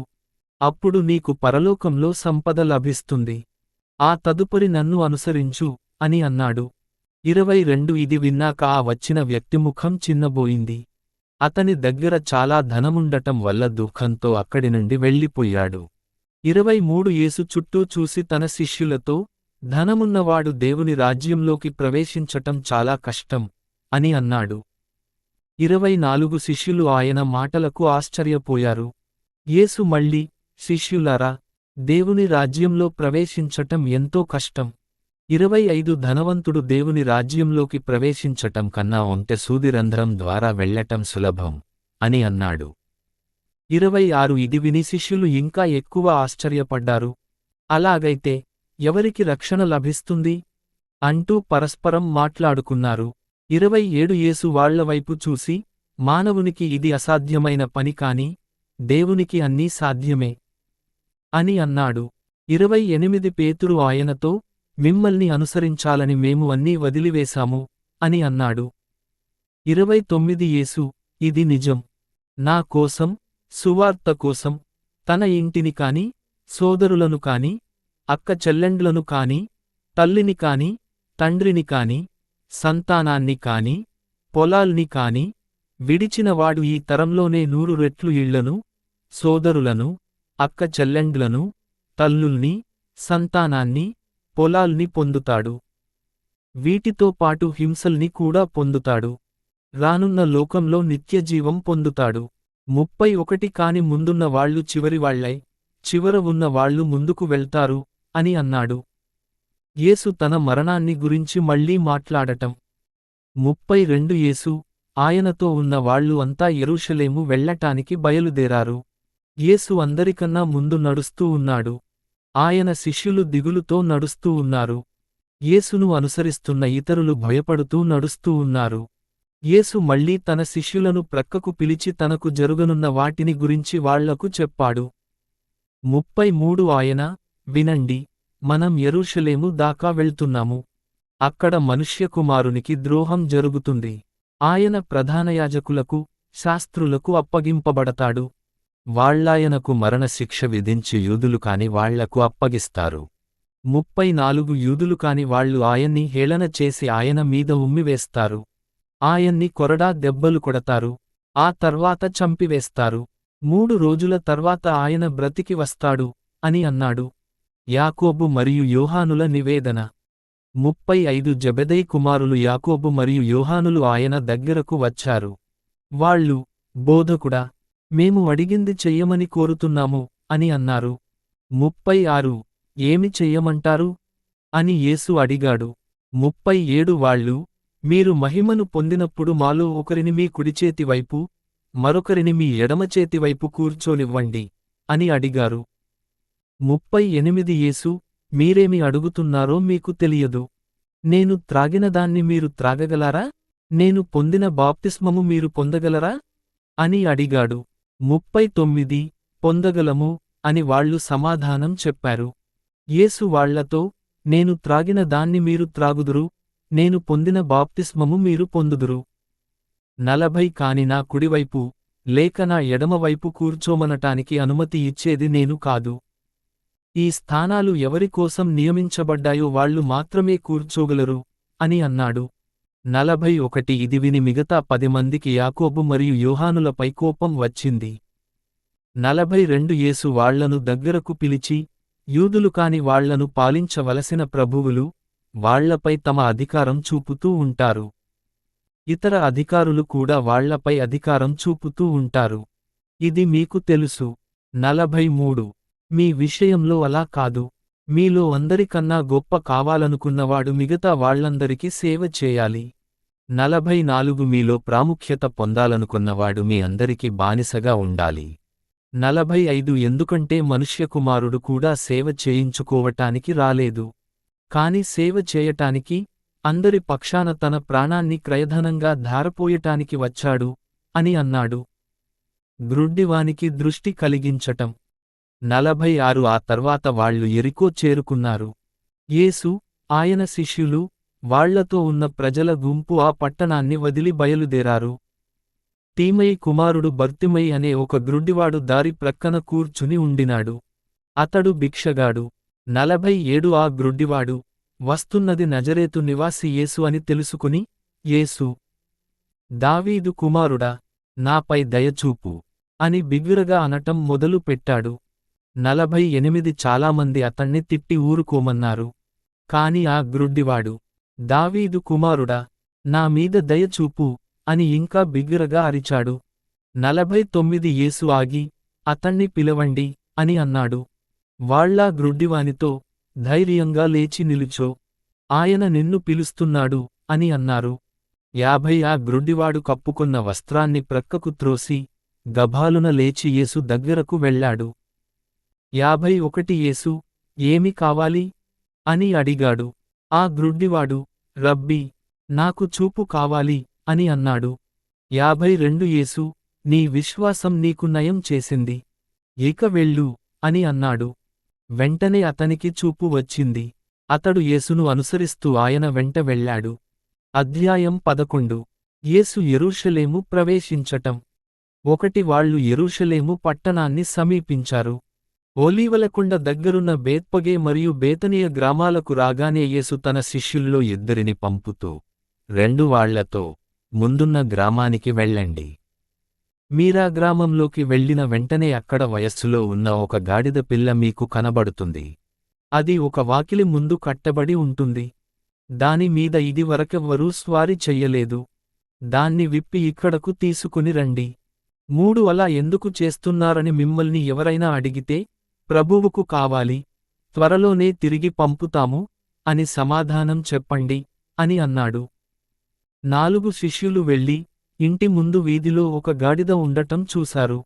వాళ్ళు దాన్ని విప్పుతుండగా 5 అక్కడ నిలుచున్న కొందరు మనుష్యులు, గాడిదను ఎందుకు విప్పుతున్నారు అని అడిగారు. 6 వాళ్ళు యేసు చెప్పమన్న సమాధానం చెప్పారు. ఆ మనుష్యులు వాళ్లను పోనిచ్చారు. 7 వాళ్ళా గాడిదను యేసు దగ్గరకు తీసుకుని వచ్చి, తమ వస్త్రాల్ని దాని మీద పరిచారు. యేసు దానిపై కూర్చున్నాడు. 8 చాలా మంది ప్రజలు తమ వస్త్రాలను దారిమీద పరిచారు. మరికొందరు తోటల నుండి తెచ్చిన చెట్ల రెమ్మల్ని దారిమీద పరిచారు. 9 ముందు నడుస్తున్న వాళ్ళు, వెనుక నడుస్తున్న వాళ్ళు, హోసన్నా, ప్రభువు పేరిట వచ్చుచున్న వాడు ధన్యుడు.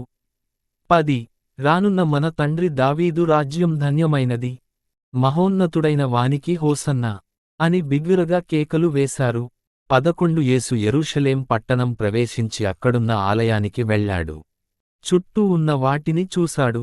అప్పటికే ప్రొద్దు పోయి ఉండటం వల్ల 12 కలిసి బేతనియకు వెళ్ళాడు. ఎండిపోయిన అంజూరపు చెట్టు. 12 మరుసటి రోజు వాళ్ళు బేతనియ నుండి బయలుదేరి వస్తుండగా యేసుకు ఆకలి వేసింది. 13 కొంత దూరంలో ఆకులున్న అంజూరపు చెట్టు ఉండటం యేసు చూశాడు. దాని మీద పండ్లున్నాయేమో చూడాలని దగ్గరకు వెళ్ళాడు. కాని దగ్గరకు వెళ్ళాక, అది పండ్లు కాచే కాలం కానందువల్ల ఆయనకు ఆకులు తప్ప పండ్లు కనిపించలేదు. 14 అప్పుడు యేసు ఆ చెట్టుతో, ఎన్నడూ ఎవ్వరూ నీ ఫలాల్ని తినకూడదు అని అన్నాడు. ఆయన అలా అనటం శిష్యులు విన్నారు. యేసు ఆలయంలోనికి వెళ్ళటం. 15 యెరూషలేము చేరుకున్నాక యేసు దేవాలయంలోకి ప్రవేశించి వ్యాపారం చేస్తున్న వాళ్లను తరిమి వేయటం మొదలుపెట్టాడు. డబ్బు మార్చే వ్యాపారస్తుల బల్లల్ని, పావురాలు అమ్ముతున్న వ్యాపారస్తుల బల్లల్ని క్రింద పడవేశాడు. 16 దేవాలయం ద్వారా ఎవరూ సరుకులు మోసుకు పోనీయకుండా చేశాడు. 17 ఆయన బోధిస్తూ, నా ఆలయం అన్ని జనాంగాలకు ప్రార్థన ఆలయం అనిపించుకుంటుంది అని గ్రంథాల్లో వ్రాసారు. కాని మీరు దాన్ని దోపిడి దొంగలు దాచుకునే గుహగా మార్చారు అని అన్నాడు. 18 అక్కడున్న ప్రజలు యేసు బోధను విని ఆశ్చర్యపోయారు. ప్రధాన యాజకులు, శాస్త్రులు భయపడి యేసును చంపటానికి మార్గం వెతకటం మొదలు పెట్టారు. 19 సాయంత్రం కాగానే ఆయన, శిష్యులు పట్టణం వదిలి వెళ్ళిపోయారు. యేసు విశ్వాస శక్తిని చూపటం. 20 ఉదయం ఆ దారిన నడుస్తూ వాళ్ల అంజూరపు చెట్టు వ్రేళ్లు మొదలుకొని ఎండిపోయి ఉండటం గమనించారు. 21 పేతురుకు యేసు అన్నమాటలు జ్ఞాపకం వచ్చి యేసుతో, రబ్బీ, అదిగో చూడండి, మీరు శపించిన అంజూరపు చెట్టు ఎండిపోయింది అని అన్నాడు. 22 యేసు ఈ విధంగా సమాధానం చెప్పాడు, దేవుణ్ణి విశ్వసించండి. 23 ఇది నిజం. హృదయంలో అనుమానించకుండా తాను అన్నది జరుగుతుందని నమ్మి ఒక కొండతో వెళ్ళి సముద్రంలో పడు అని అంటే అలాగే సంభవిస్తుంది. 24 అందువల్ల నేను చెప్పేదేమిటంటే, మీరు ప్రార్థించేటప్పుడు ఏది అడిగినా మీకు లభిస్తుందని సంపూర్ణంగా విశ్వసించండి. అప్పుడు మీకది లభిస్తుంది. 25 అంతేకాక, మీరు ప్రార్థించటానికి నిలుచున్నప్పుడు మీకు ఎవరితోనన్న విరోధం ఉంటే అతన్ని క్షమించండి. అప్పుడు పరలోకంలో ఉన్న మీ తండ్రి మీ పాపాలను క్షమిస్తాడు. యూదా నాయకులు యేసు అధికారాన్ని సందేహించటం. 27 యేసు, ఆయన శిష్యులు యెరూషలేం చేరుకున్నారు. ఆయన మందిరావరణంలో నడుస్తుండగా ప్రధాన యాజకులు, శాస్త్రులు పెద్దలు ఆయన దగ్గరకు వచ్చారు. 28 వాళ్ళాయన్ని, ఎవరిచ్చిన అధికారంతో నీవు వీటిని చేస్తున్నావు? ఇవి చేయటానికి అధికారమెవరిచ్చారు? అని అడిగారు. 29 యేసు సమాధానంగా, నన్ను ఒక్క ప్రశ్న అడుగనివ్వండి. దానికి మీరు సమాధానం చెప్పండి. అప్పుడు నేనివి ఎవరిచ్చిన అధికారంతో చేస్తున్నానో చెబుతాను. 30 యోహాను బాప్తిస్మము పరలోకంలో నుండి వచ్చినదా, లేక మానవుల నుండి వచ్చినదా? సమాధానం చెప్పండి అన్నాడు. 31 వాళ్ళు ఆ విషయాన్ని గురించి పరస్పరం చర్చించుకొని, మనం పరలోకం నుండి అని అంటే, మరి అలాగైతే మీరు యోహానును ఎందుకు నమ్మలేదు అని అడుగుతాడు. 32 మనం మానవుల నుండి అని అంటే ప్రజలకు మనమంటే కోపం వస్తుంది అని అనుకున్నారు. యోహాను ఒక ప్రవక్త అని ప్రతి ఒక్కడు నమ్మటం వల్ల వాళ్ళు ప్రజలంటే భయపడ్డారు. 33 కనుక వాళ్ళు, మాకు తెలియదు అని సమాధానం చెప్పారు. యేసు, అలాగైతే నేను కూడా ఇవి ఎవరిచ్చిన అధికారంతో చేస్తున్నానో చెప్పను అని అన్నాడు. అధ్యాయం 12. రైతుల ఉపమానం. 1 ఆ తర్వాత ఆయన వాళ్లతో దృష్టాంతాలు చెబుతూ ఇలా మాట్లాడటం మొదలుపెట్టాడు. ఒకడు ద్రాక్షతోట వేసి, చుట్టూ ఒక గోడ కట్టాడు. ద్రాక్షపళ్ళు త్రొక్కటానికి ఒక తొట్టి కట్టించాడు. అక్కడే ఒక గోపురం కట్టించాడు. ఆ తర్వాత ఆ ద్రాక్షతోటను కొంతమంది రైతులకు కౌలుకిచ్చి ప్రయాణమై వెళ్ళిపోయాడు. 2 పంటకాలం రాగానే పంటలో తనకు రావలసిన భాగం తీసుకురమ్మని ఒక సేవకుణ్ణి వాళ్ల దగ్గరకు పంపాడు. 3 కాని ఆ రైతులతన్ని పట్టుకొని కొట్టి వట్టిచేతులతో పంపివేశారు. 4 ఆ తర్వాత అతడు ఇంకొక సేవకుణ్ణి పంపాడు. వాళ్లతన్ని తలపై బాది అవమానపరిచారు. 5 అతడు ఇంకొక సేవకుణ్ణి కూడా పంపాడు. వాళ్లతన్ని చంపివేశారు. అతడింకా చాలామందిని పంపాడు. కాని ఆ రైతులు వారిలో కొందరిని చంపారు. మరి కొందరిని కొట్టారు. 6 తన ప్రియమైన కుమారుడు తప్ప పంపటానికి ఇంకెవ్వరూ మిగల్లేదు. వాళ్ళు తన కుమారుణ్ణి గౌరవిస్తారనుకుని చివరకు తన కుమారుణ్ణి పంపాడు. 7 కాని ఆ రైతులు, ఇతడు వారసుడు, ఇతన్ని చంపుదాం, అప్పుడు ఆ వారసత్వం మనకు దక్కుతుంది అని పరస్పరం మాట్లాడుకున్నారు. 8 ఆ కారణంగా వాళ్లతన్ని పట్టుకుని చంపి ఆ ద్రాక్షతోటకు అవతల పడవేశారు. 9 అప్పుడు ఆ ద్రాక్షతోట యజమాని ఏం చేస్తాడు? వచ్చి ఆ రైతుల్ని చంపేసి ఆ ద్రాక్షతోటను ఇతరులకు కౌలుకిస్తాడు. 10 లేఖనాల్లో ఈ విధంగా వ్రాసారు. ఇది మీరు చదువలేదా? ఇల్లు కట్టువాళ్లు పనికిరాదని పారవేసిన రాయి తలరాయిగా మారింది. 11 ఇది ప్రభువు చేశాడు. ఆ అద్భుతాన్ని మనం కండ్లారా చూసాము. 12 ఈ దృష్టాంతం తమను గూర్చి చెప్పాడని యూదులు గ్రహించారు. కనుక ఆయన్ని బంధించటానికి మార్గం ఆలోచించారు. కాని ప్రజల గుంపును చూసి భయపడిపోయారు. అందువల్ల ఆయన్ని వదిలి వెళ్ళిపోయారు. యూదా నాయకులు యేసును మోసగించుటకు ప్రయత్నించటం. 13 ఆ తర్వాత యేసును ఆయన మాటల్లో పట్టేయాలని కొంతమంది పరిసయ్యుల్ని హేరోదు రాజు పక్షముననున్న వాళ్లను ఆయన దగ్గరకు పంపారు. 14 వాళ్ళు ఆయన దగ్గరకు వచ్చి, అయ్యా, మీరు సత్యవంతులని మాకు తెలుసు. మీరు మానవుల మాటలకు లొంగిపోరు. వాళ్ళెవరనే విషయానికి మీకు అవసరం లేదు. సత్యమార్గాన్ని మీరు ఉన్నది ఉన్నట్లు బోధిస్తారు. మరి చక్రవర్తికి పన్నులు కట్టటం న్యాయమా? కాదా? మేము పన్నులు కట్టాలా మానాలా? అని అడిగారు. 15 యేసుకు వాళ్ల కుట్ర తెలిసిపోయింది. నన్నెందుకు మోసం చేయాలని అనుకుంటున్నారు? 1 దేనారా ఇవ్వండి, నన్ను దాన్ని చూడనివ్వండి అని అన్నాడు. 16 వాళ్ళు 1 నాణాన్ని తీసుకువచ్చారు. యేసు, దీని మీద ఎవరి బొమ్మ ఉంది? ఎవరి శాసనం ఉంది? అని అడిగాడు. చక్రవర్తిది అని వాళ్ళు సమాధానం చెప్పారు. 17 అప్పుడు యేసు వారితో, చక్రవర్తికి చెందింది చక్రవర్తికి ఇవ్వండి, దేవునికి చెందింది దేవునికి ఇవ్వండి అని అన్నాడు. ఆయన సమాధానం విని వాళ్ళు ఆశ్చర్యపోయారు. కొందరు సద్దూకయ్యులు యేసును మోసగించుటకు ప్రయత్నించటం. 18 చనిపోయిన వాళ్ళు మళ్లీ బ్రతకరని వాదించే సద్దూకయ్యులు ఆయన దగ్గరకు వచ్చి ఒక ప్రశ్న వేశారు. 19 అయ్యా, ఒకని సోదరుడు చనిపోతే, ఆ చనిపోయిన సోదరునికి సంతానం లేకపోయినట్టయితే, ఆ చనిపోయిన సోదరుని భార్యను బ్రతికి ఉన్న సోదరుడు వివాహమాడి, చనిపోయిన సోదరునికి సంతానం కలిగేటట్లు చెయ్యాలని మోషే మనకోసం ధర్మశాస్త్రంలో వ్రాసాడు. 21 7 సోదరులుండే వాళ్ళు. మొదటివాడు వివాహం చేసుకుని సంతానం లేకుండా చనిపోయాడు. 21 రెండవ వాడు అతని వితంతువును వివాహమాడాడు. కాని అతడు కూడా సంతానం లేకుండా చనిపోయాడు. మూడవ వానికి కూడా అదే సంభవించింది. 22 ఆ 7 ఎవ్వరికి సంతానం కలగలేదు. చివరకు ఆ స్త్రీ కూడా చనిపోయింది. 23 చనిపోయిన వాళ్ళు బ్రతికి వచ్చినప్పుడు ఆమె ఎవరి భార్యగా పరిగణింపబడుతుంది? ఆమెను ఆ 7 పెండ్లి చేసుకున్నారు కదా? అని అడిగారు. 24 యేసు ఈ విధంగా సమాధానం చెప్పాడు. మీకు లేఖనాలు, దేవుని శక్తి తెలియవు. కనుక పొరబడుతున్నారు. 25 చనిపోయిన వాళ్ళు బ్రతికి వచ్చాక వివాహం చేసుకోరు. వాళ్ళు ఆడ, మగ అని ఉండరు. వాళ్ళు పరలోకంలో ఉన్న దేవదూతల్లా ఉంటారు. 26 ఇక చనిపోయిన వాళ్ళు బ్రతకటం విషయంలో మోషే తాను వ్రాసిన గ్రంథంలో పొదను గురించి వ్రాసినప్పుడు దేవుడు అతనితో, నేను అబ్రాహాముకు దేవుణ్ణి, ఇస్సాక్కు దేవుణ్ణి, యాకోబుకు దేవుణ్ణి అని అతనితో చెప్పాడు. 27 నేను వాళ్ళ దేవుణ్ణి అని ఆయన అన్నప్పుడు వాళ్ళు నిజంగా చనిపోలేదన్న మాట. అంటే ఆయన బ్రతికి ఉన్న వాళ్లకు మాత్రమే దేవుడు. మీరు చాలా పొరబడుతున్నారు. అతి ముఖ్యమైన ఆజ్ఞ ఏది? 28 శాస్త్రుల్లో ఒకడు వచ్చి వాదన విన్నాడు. యేసు చక్కటి సమాధానం చెప్పాడని గ్రహించి, ఆజ్ఞలన్నిటిలో ఏ ఆజ్ఞ ముఖ్యమైనది? అని యేసును అడిగాడు. 29 యేసు ఈ విధంగా సమాధానం చెప్పాడు. ఓ ఇశ్రాయేలు జనాంగమా విను. మొదటిది ఇది, మన ప్రభువైన దేవుడు మాత్రమే ప్రభువు. 30 నీ శక్తి, బుద్ధి సంపూర్ణంగా ఉపయోగిస్తూ నీ ప్రభువైన దేవుణ్ణి నీ సంపూర్ణమైన ఆత్మతో మనస్ఫూర్తిగా ప్రేమించు.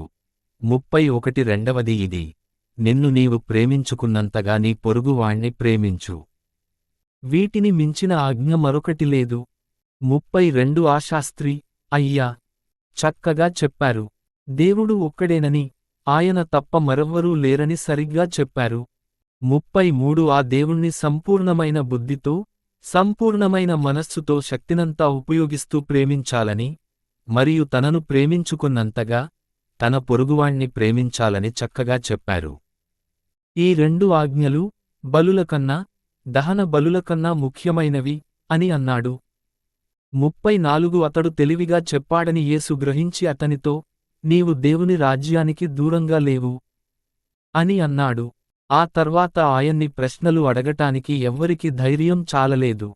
క్రీస్తు దావీదు కుమారుడా లేక దావీదుకు ప్రభువా? 35 యేసు మందిరంలో బోధిస్తూ ఈ విధంగా అన్నాడు. క్రీస్తు దావీదు కుమారుడని శాస్త్రులు ఎందుకంటున్నారు? 36 దావీదే స్వయంగా పవిత్రాత్మ ద్వారా మాట్లాడుతూ ఈ విధంగా అన్నాడు. ప్రభువు, నా ప్రభువుతో ఈ విధంగా అన్నాడు, నీ శత్రువుల్ని నీ కాళ్ల ముందు పడవేసేవరకు నా కుడిచేతి వైపు కూర్చొనుము. 37 దావీదు స్వయంగా ఆయన్ని ప్రభు అని పిలిచాడు కదా. మరి అలాంటప్పుడు క్రీస్తు దావీదు కుమారుడెట్లా అవుతాడు? అక్కడున్న ప్రజల గుంపు అత్యానందంగా ఆయన మాటలు విన్నారు. యేసు శాస్త్రులను విమర్శించటం. 38 యేసు ఇంకా ఎన్నో విషయాలు బోధిస్తూ ఈ విధంగా అన్నాడు. శాస్త్రుల విషయంలో జాగ్రత్తగా ఉండండి. వాళ్ళు పొడుగాటి దుస్తులు ధరించి నడవాలని, సంతల్లో ప్రజలు తమకు నమస్కరించాలని కోరుతూ ఉంటారు. 39 వాళ్ళు సమాజాల్లో ముఖ్య స్థానాలను, విందుల్లో గౌరవప్రదమైన స్థానాలను ఆక్రమించాలని ఆశిస్తూ ఉంటారు. 40 వాళ్ళు వితంతువుల ఇండ్లను దోచుకుంటూ, పైకి మాత్రం గంటల తరబడి ప్రార్థిస్తూ ఉంటారు. అలాంటి వాళ్లను దేవుడు అతితీవ్రంగా శిక్షిస్తాడు. నిజమైన కానుక. 41 ఒక రోజు యేసు మందిరంలో కానుకలు వేసే పెట్టెకు ఎదురుగా కూర్చొని ఉన్నాడు. ప్రజలు ఆ పెట్టెలో డబ్బును వేయటం ఆయన గమనించాడు. ధనవంతులు చాలామంది పెద్ద పెద్ద మొత్తాల్ని ఆ పెట్టెలో వేశారు. 42 కాని ఒక పేద వితంతువు వచ్చి 2 రాగి నాణెములను ఆ పెట్టెలో వేసింది. 43 యేసు తన శిష్యులను దగ్గరకు పిలిచి, ఇది నిజం. ఈ పేద వితంతువు ఆ పెట్టెలో అందరికన్నా ఎక్కువ డబ్బు వేసింది. 44 మిగతా వాళ్ళు తాము దాచుకున్న ధనంలో కొంత భాగం మాత్రమే వేశారు. కాని ఆమె పేదదైనా తన దగ్గరున్నదంతా వేసింది అని అన్నాడు. అధ్యాయం 13. యేసు అంత్యకాలాన్ని గురించి హెచ్చరించటం. 1 యేసు మందిరం నుండి వెళ్తుండగా శిష్యుల్లో ఒకడు, బోధకుడా, చూడండి, ఎంత అద్భుతమైన పెద్ద రాళ్ళో, ఎంత పెద్ద కట్టడాలో చూడండి అని అన్నాడు. 2 యేసు సమాధానంగా, నీవు పెద్ద కట్టడాన్ని చూస్తున్నావా? రాయి మీద రాయి నిలువకుండా రాళ్లన్నీ పడిపోతాయి అని అన్నాడు. 3 యేసు మందిరానికి ఎదురుగా ఉన్న ఒలీవల కొండపై కూర్చొన్నాడు. ఆయన వెంట ఆయన శిష్యులు పేతురు, యాకోబు, యోహాను మరియు అంద్రెయ ఉన్నారు. వాళ్ళు ఆయనతో 4, ఇది ఎప్పుడు జరుగుతుందో మాకు చెప్పండి. ఇవి జరుగబోయే సమయం వచ్చిందని సూచించటానికి ఏం జరుగుతుంది అని అడిగారు. 5 యేసు వాళ్లతో, మిమ్మల్నెవరూ మోసం చేయకుండా జాగ్రత్తపడండి. 6 అనేకులు నా పేరు పెట్టుకుని వచ్చి, నేనే ఆయన్ని అని చెప్పి అనేకుల్ని మోసం చేస్తారు.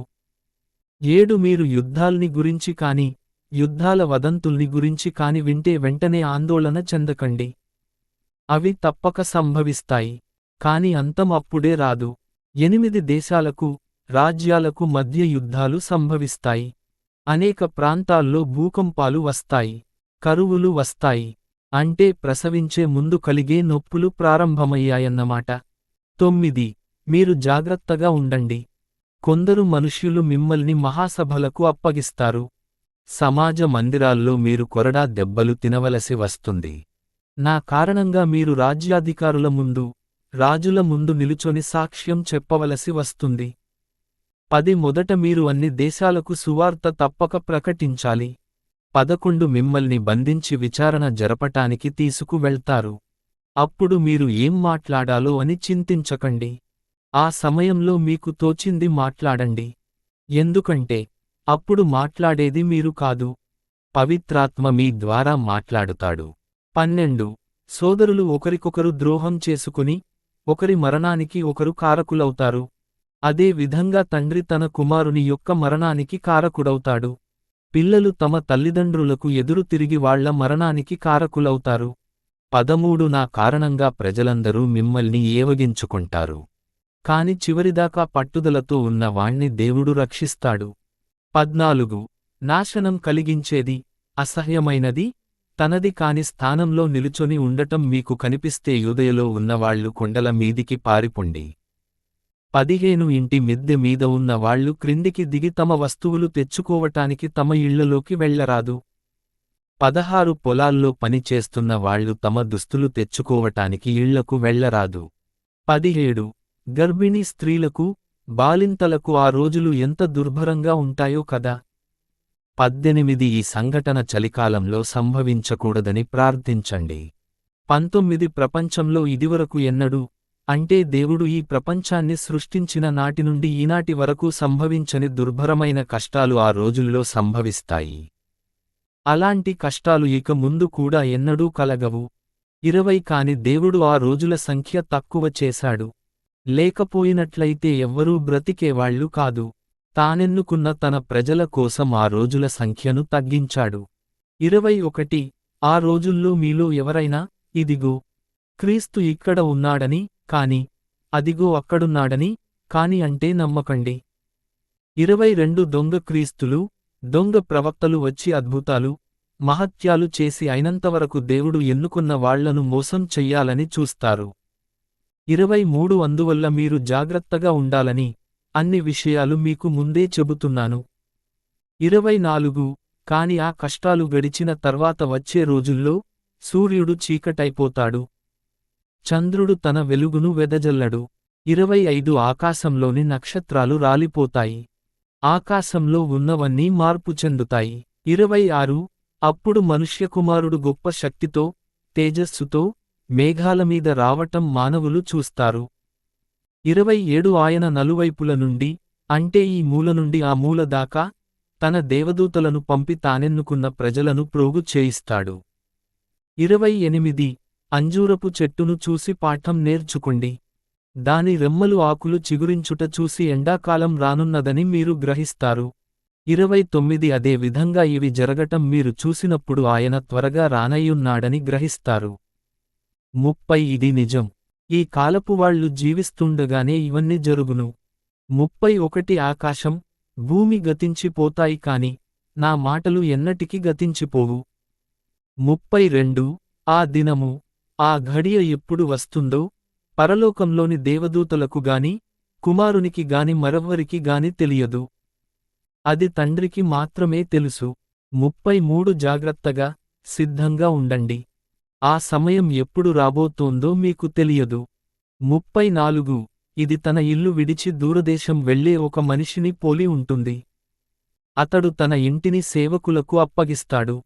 ప్రతి సేవకునికి ఒక పని అప్పగిస్తాడు. ద్వారం దగ్గర ఉన్నవానికి కాపలా కాయమని చెబుతాడు.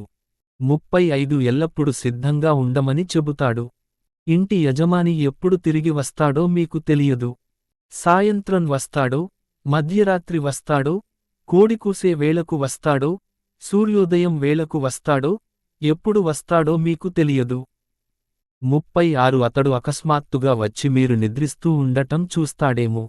37 హెచ్చరికగా ఉండండి అని మీకు చెబుతున్నాను. అదే ప్రతి ఒక్కనికి చెబుతున్నాను. అధ్యాయం 14 యూదా నాయకులు యేసును చంపుటకు కుట్ర పన్నటం.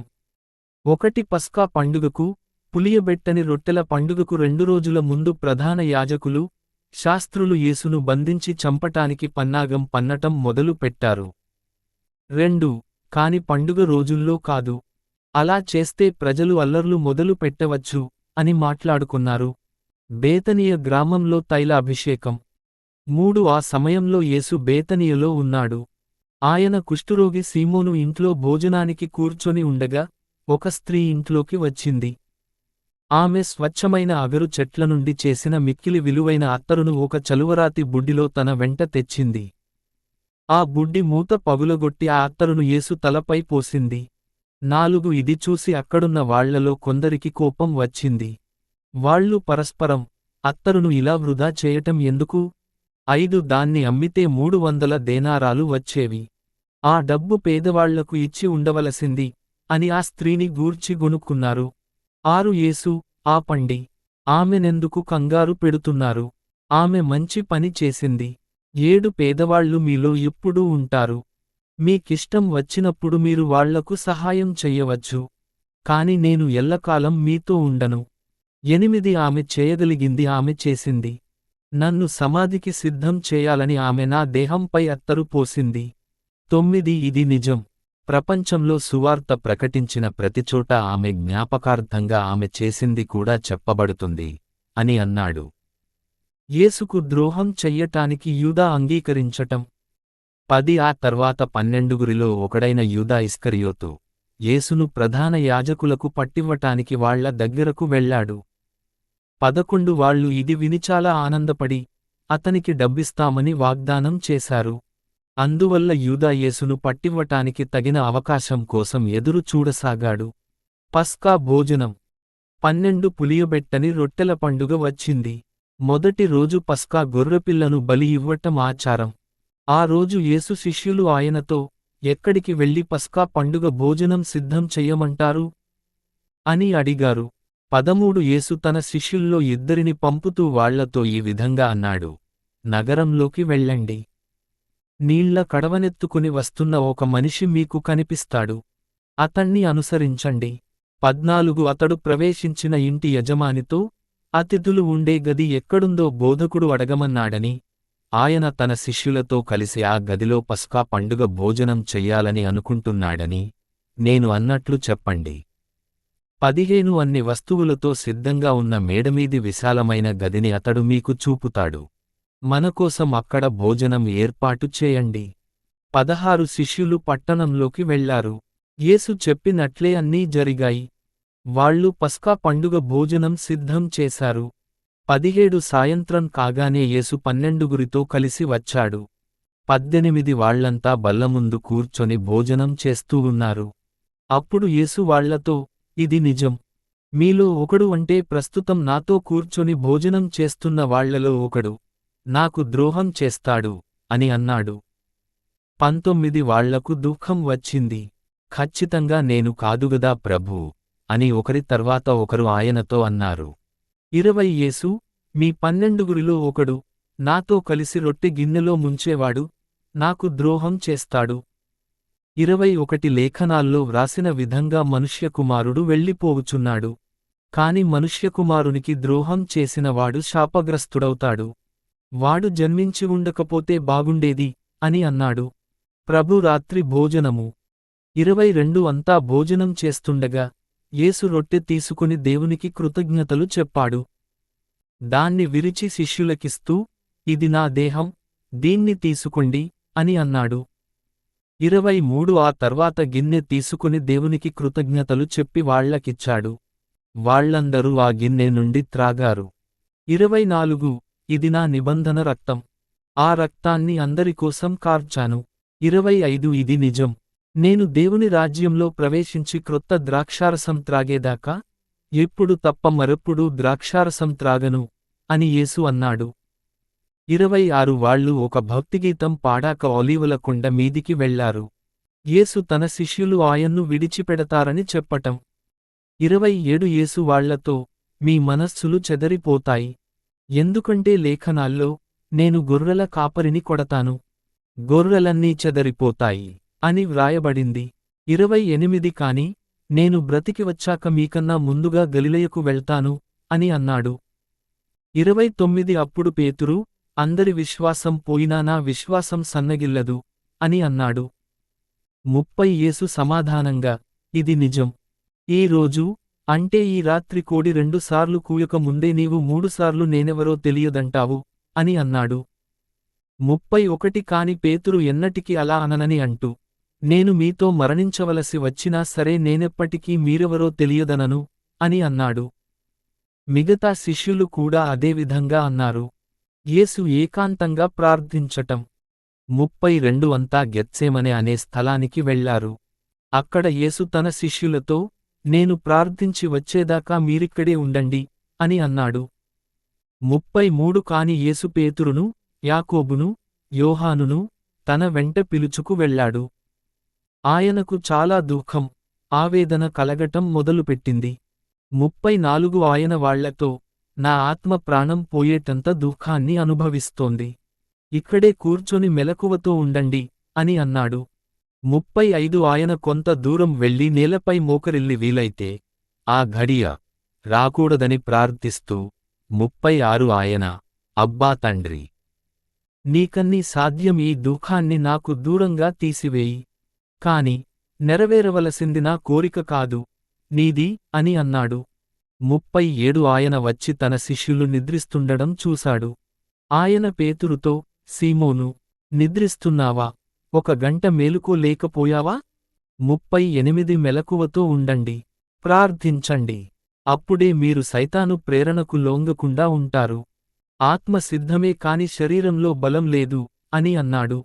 39 యేసు మళ్ళీ వెళ్ళి మొదటివలే ప్రార్థించాడు. 40 ఆయన తిరిగివచ్చి శిష్యుల కళ్ళు భారంగా ఉండటం వల్ల వాళ్లు నిద్రిస్తూ ఉండటం గమనించాడు. ఆయనకు ఏం సమాధానం చెప్పాలో శిష్యులకు తోచలేదు. 41 యేసు మూడవసారి తిరిగివచ్చి వాళ్లతో, ఇంకా హాయిగా నిద్రిస్తున్నారా? చాలించండి, సమయం ఆసన్నమైంది. అదిగో చూడండి, మనుష్య కుమారుడు పాపులకు అప్పగింపబడుతున్నాడు. 42 లేవండి, వెళ్దాం రండి, అదిగో ద్రోహి వస్తున్నాడు అని అన్నాడు. యేసును బంధించటం. 43 ఆయన ఇంకా మాట్లాడుతుండగా 12గురిలో ఒకడైన యూదా వచ్చాడు. ప్రధాన యాజకులు, శాస్త్రులు, పెద్దలు పంపిన ప్రజలు కత్తులు, కర్రలు పట్టుకొని యూదా వెంట ఉన్నారు. 44 ఆ ద్రోహి వాళ్లతో, నేను వెళ్ళి ఎవరిని ముద్దు పెట్టుకుంటానో ఆయనే యేసు. ఆయన్ని బంధించి భటుల మధ్య ఉంచి తీసుకువెళ్ళండి అని వాళ్లతో చెప్పాడు. ఆయన్ని ముద్దు పెట్టుకుని వాళ్లకు సంజ్ఞ చేస్తానని ముందే వాళ్లతో మాట్లాడుకున్నాడు. 45 వెంటనే యూదా యేసు దగ్గరకు వెళ్ళి, రబ్బీ అని అంటూ ఆయన్ని ముద్దు పెట్టుకున్నాడు. 46 వచ్చిన ప్రజలు యేసును బంధించారు. 47 యేసు ప్రక్కన నిలుచున్న వాడొకడు తన కత్తి తీసి ప్రధాన యాజకుని సేవకుని చెవి నరికి వేశాడు. 48 యేసు, మీరు కత్తులతో, కర్రలతో వచ్చి బంధించటానికి నేనేమైనా దొంగనా? 49 నేను ప్రతిరోజు మందిరంలో బోధిస్తూ మీతో ఉన్నవాణ్ణే. అప్పుడు నన్ను ఎందుకు బంధించలేదు? కాని లేఖనాల్లో వ్రాసింది జరిగి తీరాలి అని అన్నాడు. 50 అప్పుడు యేసు అనుచరులందరూ ఆయన్ని ఒంటరిగా వదిలి పారిపోయారు. 51 ఒక యువకుడు యేసును అనుసరిస్తూ ఉన్నాడు. అతని వంటిమీద నడుముకు కట్టుకున్న గుడ్డ తప్ప మరేది లేదు. ప్రజలు వానిని కూడా గభాలున పట్టుకున్నారు. కాని 52 అతడు తన అంగీపై వేసుకున్న గుడ్డ జారిరాగా అతడు దాన్ని వదిలి పారిపోయాడు. మహాసభ సమక్షంలో యేసు. 53 వాళ్ళు యేసును ప్రధాన యాజకుని దగ్గరకు తీసుకు వెళ్లారు. ప్రధాన యాజకులు, పెద్దలు, శాస్త్రులు అందరూ అక్కడ సమావేశమయ్యారు. 54 పేతురు కొంత దూరంలో ఉండి వాళ్లను అనుసరిస్తూ ప్రధాన యాజకుని ఇంటి పెరట్లోకి వచ్చాడు. భటులతో పాటు తాను కూడా చలిమంటలు వేసుకుంటూ వాళ్లతో కూర్చున్నాడు. 55 ప్రధాన యాజకులు, మహాసభకు చెందిన అందరు సభ్యులు యేసుకు మరణదండన విధించటానికి తగిన సాక్ష్యం కోసం వెతకసాగారు. కాని వాళ్లకు సాక్ష్యం లభించలేదు. 56 చాలా మంది ప్రతికూలంగా దొంగ సాక్ష్యం చెప్పారు. కాని వాళ్ల సాక్ష్యాలు ఒకదానితో ఒకటి పొసగలేదు. 57 అప్పుడు కొందరు లేచి ఈ దొంగ సాక్ష్యం చెప్పారు. 58 మానవులు కట్టిన ఈ మందిరాన్ని పడగొట్టి 3 రోజుల్లో మానవులు కట్టని మరొక మందిరాన్ని నిర్మిస్తాను అని అతడు అనటం మేము విన్నాము. 59 కాని ఆ సాక్ష్యం కూడా ఒకరు ఒక విధంగా, ఇంకొకరు ఇంకో విధంగా చెప్పారు. 60 ఆ తర్వాత ప్రధాన యాజకుడు లేచి సభ్యుల ముందు నిలుచొని యేసుతో, నీవు సమాధానం చెప్పదలచుకోలేదా? వీళ్ళు నీకు వ్యతిరేకంగా సాక్ష్యం చెబుతున్నారు కదా, నీవేమంటావు అని అడిగాడు. 61 కాని యేసు ఏ సమాధానం చెప్పక మౌనం వహించాడు. ప్రధాన యాజకుడు, నీవు దేవుని కుమారుడవైన క్రీస్తువా? మానవులు స్తుతించే దేవుని కుమారుడవా అని మళ్లీ ప్రశ్నించాడు. 62 యేసు, అవును, సర్వశక్తిసంపన్నుడైన దేవుని కుడిచేతి వైపు మనుష్యకుమారుడు కూర్చొని ఉండటం, ఆయన పరలోకంలో నుండి మేఘాలపై రావటం మీరు చూస్తారు అని అన్నాడు. 63 ప్రధాన యాజకుడు తన దుస్తుల్ని చింపుకొని, మనకు ఇతర సాక్ష్యాలు ఎందుకు? 64 అతడు దైవదూషణ చేయటం మీరు విన్నారుగదా, మీ అభిప్రాయమేమిటి అని సభ్యుల్ని అడిగాడు. అందరూ మరణదండన విధించాలని అన్నారు. 65 ఆ తర్వాత కొందరు యేసు మీద ఉమ్మివేయటం మొదలుపెట్టారు. కొందరు ఆయన కళ్లకు గంతలు కట్టి తమ పిడికిలితో గుద్ది, ఎవరో చెప్పుకో అని హేళన చేశారు. కాపలా కాచే భటులు ఆయన్ని తీసుకువెళ్లి కొట్టారు. పేతురు యేసును ఎరుగుననుటకు భయపడటం. 66 పేతురు క్రింద ఇంటి ముందు పెరట్లో ఉన్నాడు. ప్రధాన యాజకుని దాసీలలో ఒకతే అక్కడకు వచ్చింది. 67 పేతురు చలిమంటలు వేసుకుంటూ అక్కడ ఉండటం చూసి అతని దగ్గరకు వెళ్లి అతణ్ణి పరీక్షగా చూసింది.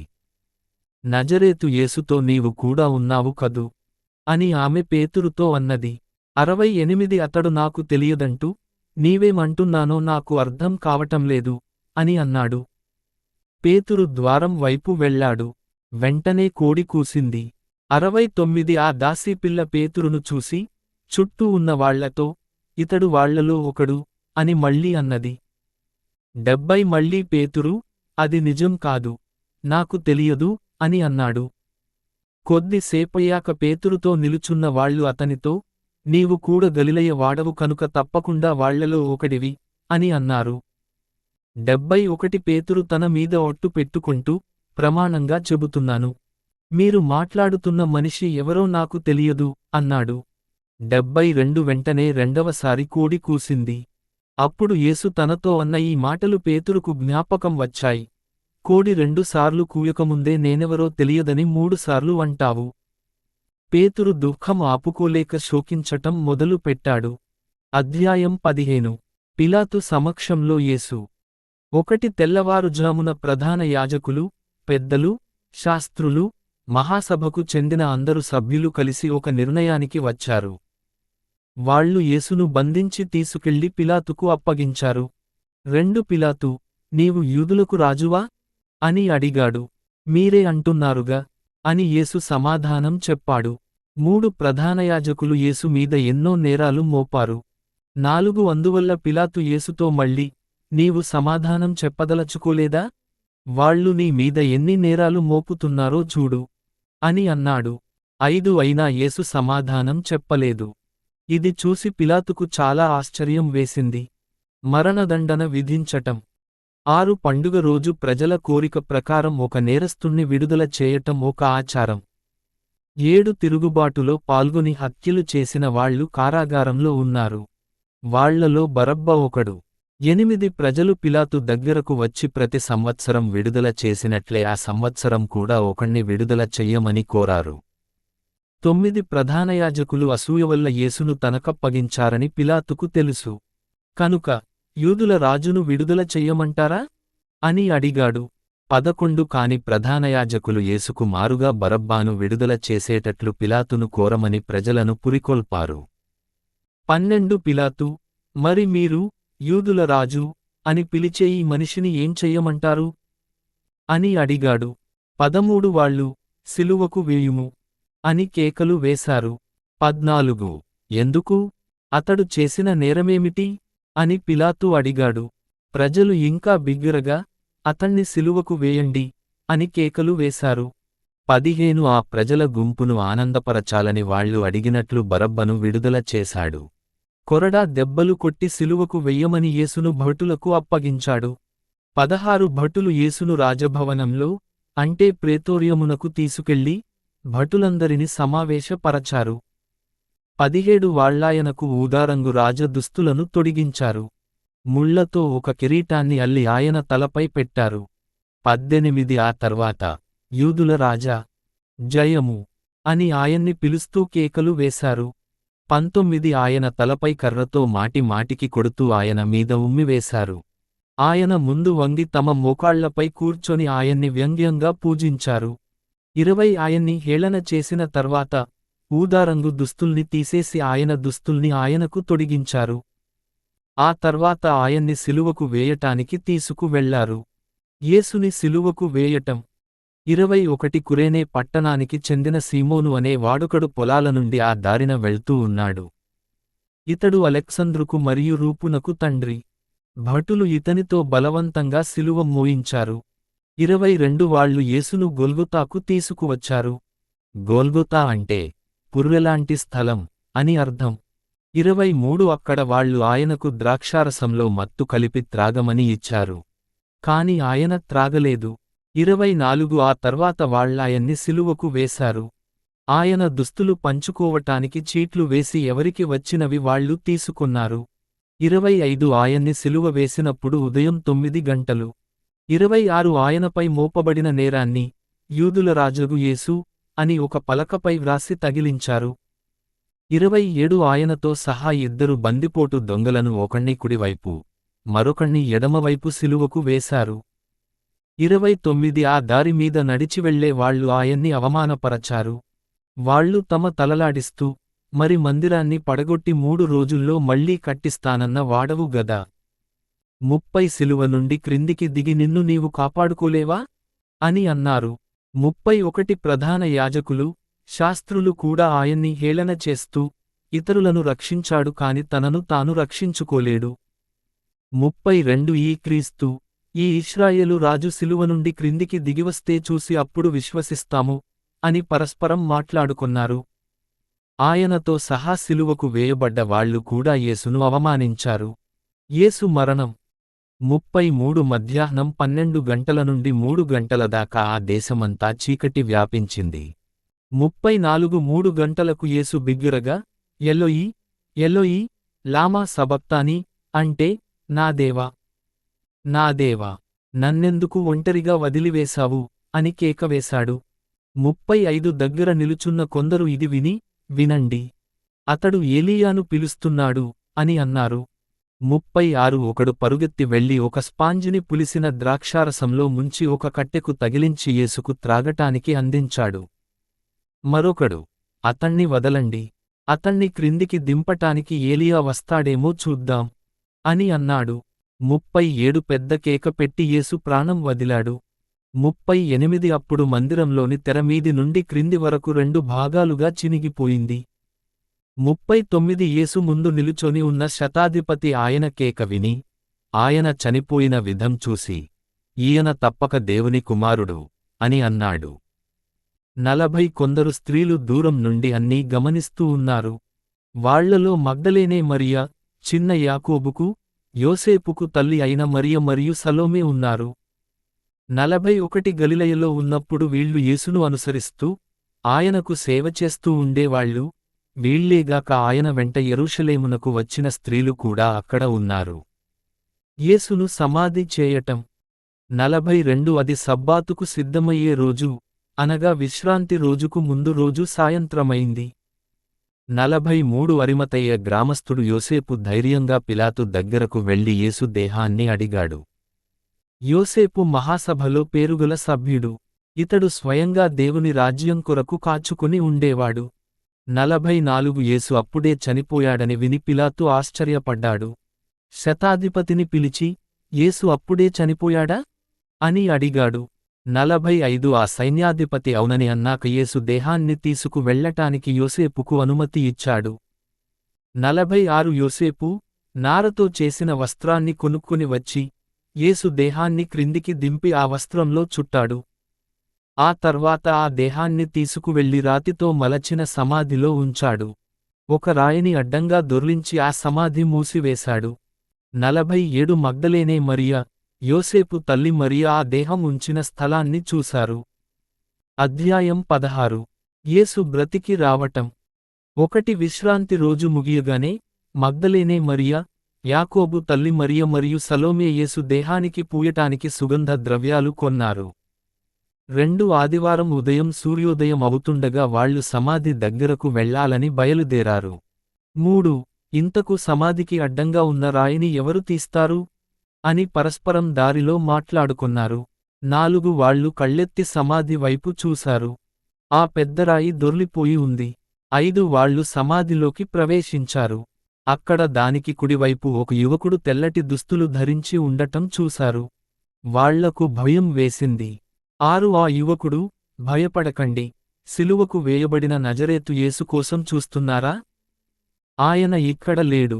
ఆయన బ్రతికి వచ్చి వెళ్ళిపోయాడు. ఆయన్ని పడుకోబెట్టిన స్థలం చూడండి. 7 కాని మీరు వెళ్లి శిష్యులతో, ముఖ్యంగా పేతురుతో ఈ విధంగా చెప్పండి, యేసు మీకు ముందే గలిలయకు వెళ్తున్నాడు. ఆయన ముందే చెప్పినట్లు, మీరు ఆయన్ని అక్కడ చూస్తారు. 8 ఆ స్త్రీలు దిగ్భ్రాంతి చెంది వణుకుతూ ఆ సమాధి నుండి పరుగెత్తిపోయారు. భయం వల్ల వాళ్లు ఎవరికీ ఏమీ చెప్పలేదు. యేసు కనిపించటం 9 యేసు ఆదివారం తెల్లవారుజామున బ్రతికి వచ్చి మొదట మగ్దలేనే మరియకు కనిపించాడు. గతంలో యేసు ఈమె నుండి 7 దయ్యాలను వదిలించి ఉన్నాడు. 10 ఆమె ఇదివరలో యేసుతో ఉన్నవాళ్ల దగ్గరకు వెళ్ళింది. వాళ్ళు దుఃఖంతో విలపిస్తూ ఉన్నారు. ఆమె వాళ్లకు జరిగిన సంగతి చెప్పింది. 11 యేసు బ్రతికి ఉన్నాడని, తాను ఆయన్ని చూశానని చెప్పింది.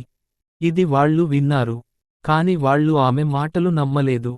12 ఆ తర్వాత యేసు తన 2 శిష్యులు వారి గ్రామానికి నడుస్తుండగా మరో రూపంలో కనిపించాడు. 13 వీళ్ళు తిరిగి వచ్చి జరిగిన విషయానికి మిగిలిన శిష్యులకు చెప్పారు. కాని వాళ్ళు వీళ్లను కూడా నమ్మలేదు. యేసు తన శిష్యులతో మాట్లాడటం. 14 ఆ తర్వాత 11 భోజనం చేస్తుండగా యేసు వాళ్లకు కనిపించాడు. తాను బ్రతికి వచ్చిన విషయానికి కొందరు చెప్పినా శిష్యులు నమ్మలేదు. కనుక యేసు వాళ్ళు తనను నమ్మనందుకు వాళ్లను గద్దించాడు. 15 యేసు వాళ్లతో, ప్రపంచమంతా పర్యటన చేసి ప్రజలందరికి సువార్త ప్రకటించండి. 16 విశ్వసించి బాప్తిస్మము పొందిన వాళ్లను దేవుడు రక్షిస్తాడు. కాని విశ్వసించని వాళ్లను దేవుడు శిక్షిస్తాడు. 17 విశ్వసించిన వాళ్లకు ఈ రుజువులు కనిపిస్తాయి. నా పేరిట వాళ్ళు దయ్యాలను వెళ్ళగొట్టగలుగుతారు. తమకు రాని భాషల్లో మాట్లాడగలుగుతారు. 18 తమ చేతుల్తో పాముల్ని పట్టుకోగలుగుతారు. విషం త్రాగిన వాళ్లకే హాని కలుగదు. వాళ్ళు తమ చేతుల్ని రోగులపై ఉంచితే వాళ్లకు నయమైపోతుంది అని అన్నాడు. యేసు పరలోకానికి వెళ్ళటం. 19 యేసు ప్రభువు వాళ్లతో మాట్లాడిన తరువాత దేవుడాయన్ని పరలోకానికి పిలుచుకొన్నాడు. ఆయన అక్కడ దేవుని కుడిచేతి వైపున కూర్చున్నాడు. 20 ఆ తర్వాత వాళ్ళు అన్ని ప్రాంతాలకు వెళ్లి ప్రకటించారు. ప్రభువు వాళ్లతో సహా పని చేసి వాళ్ళు ప్రకటించిన సందేశం నిజమని నిరూపించటానికి ఎన్నో అద్భుతాలు చేసి చూపాడు. ఆమేన్.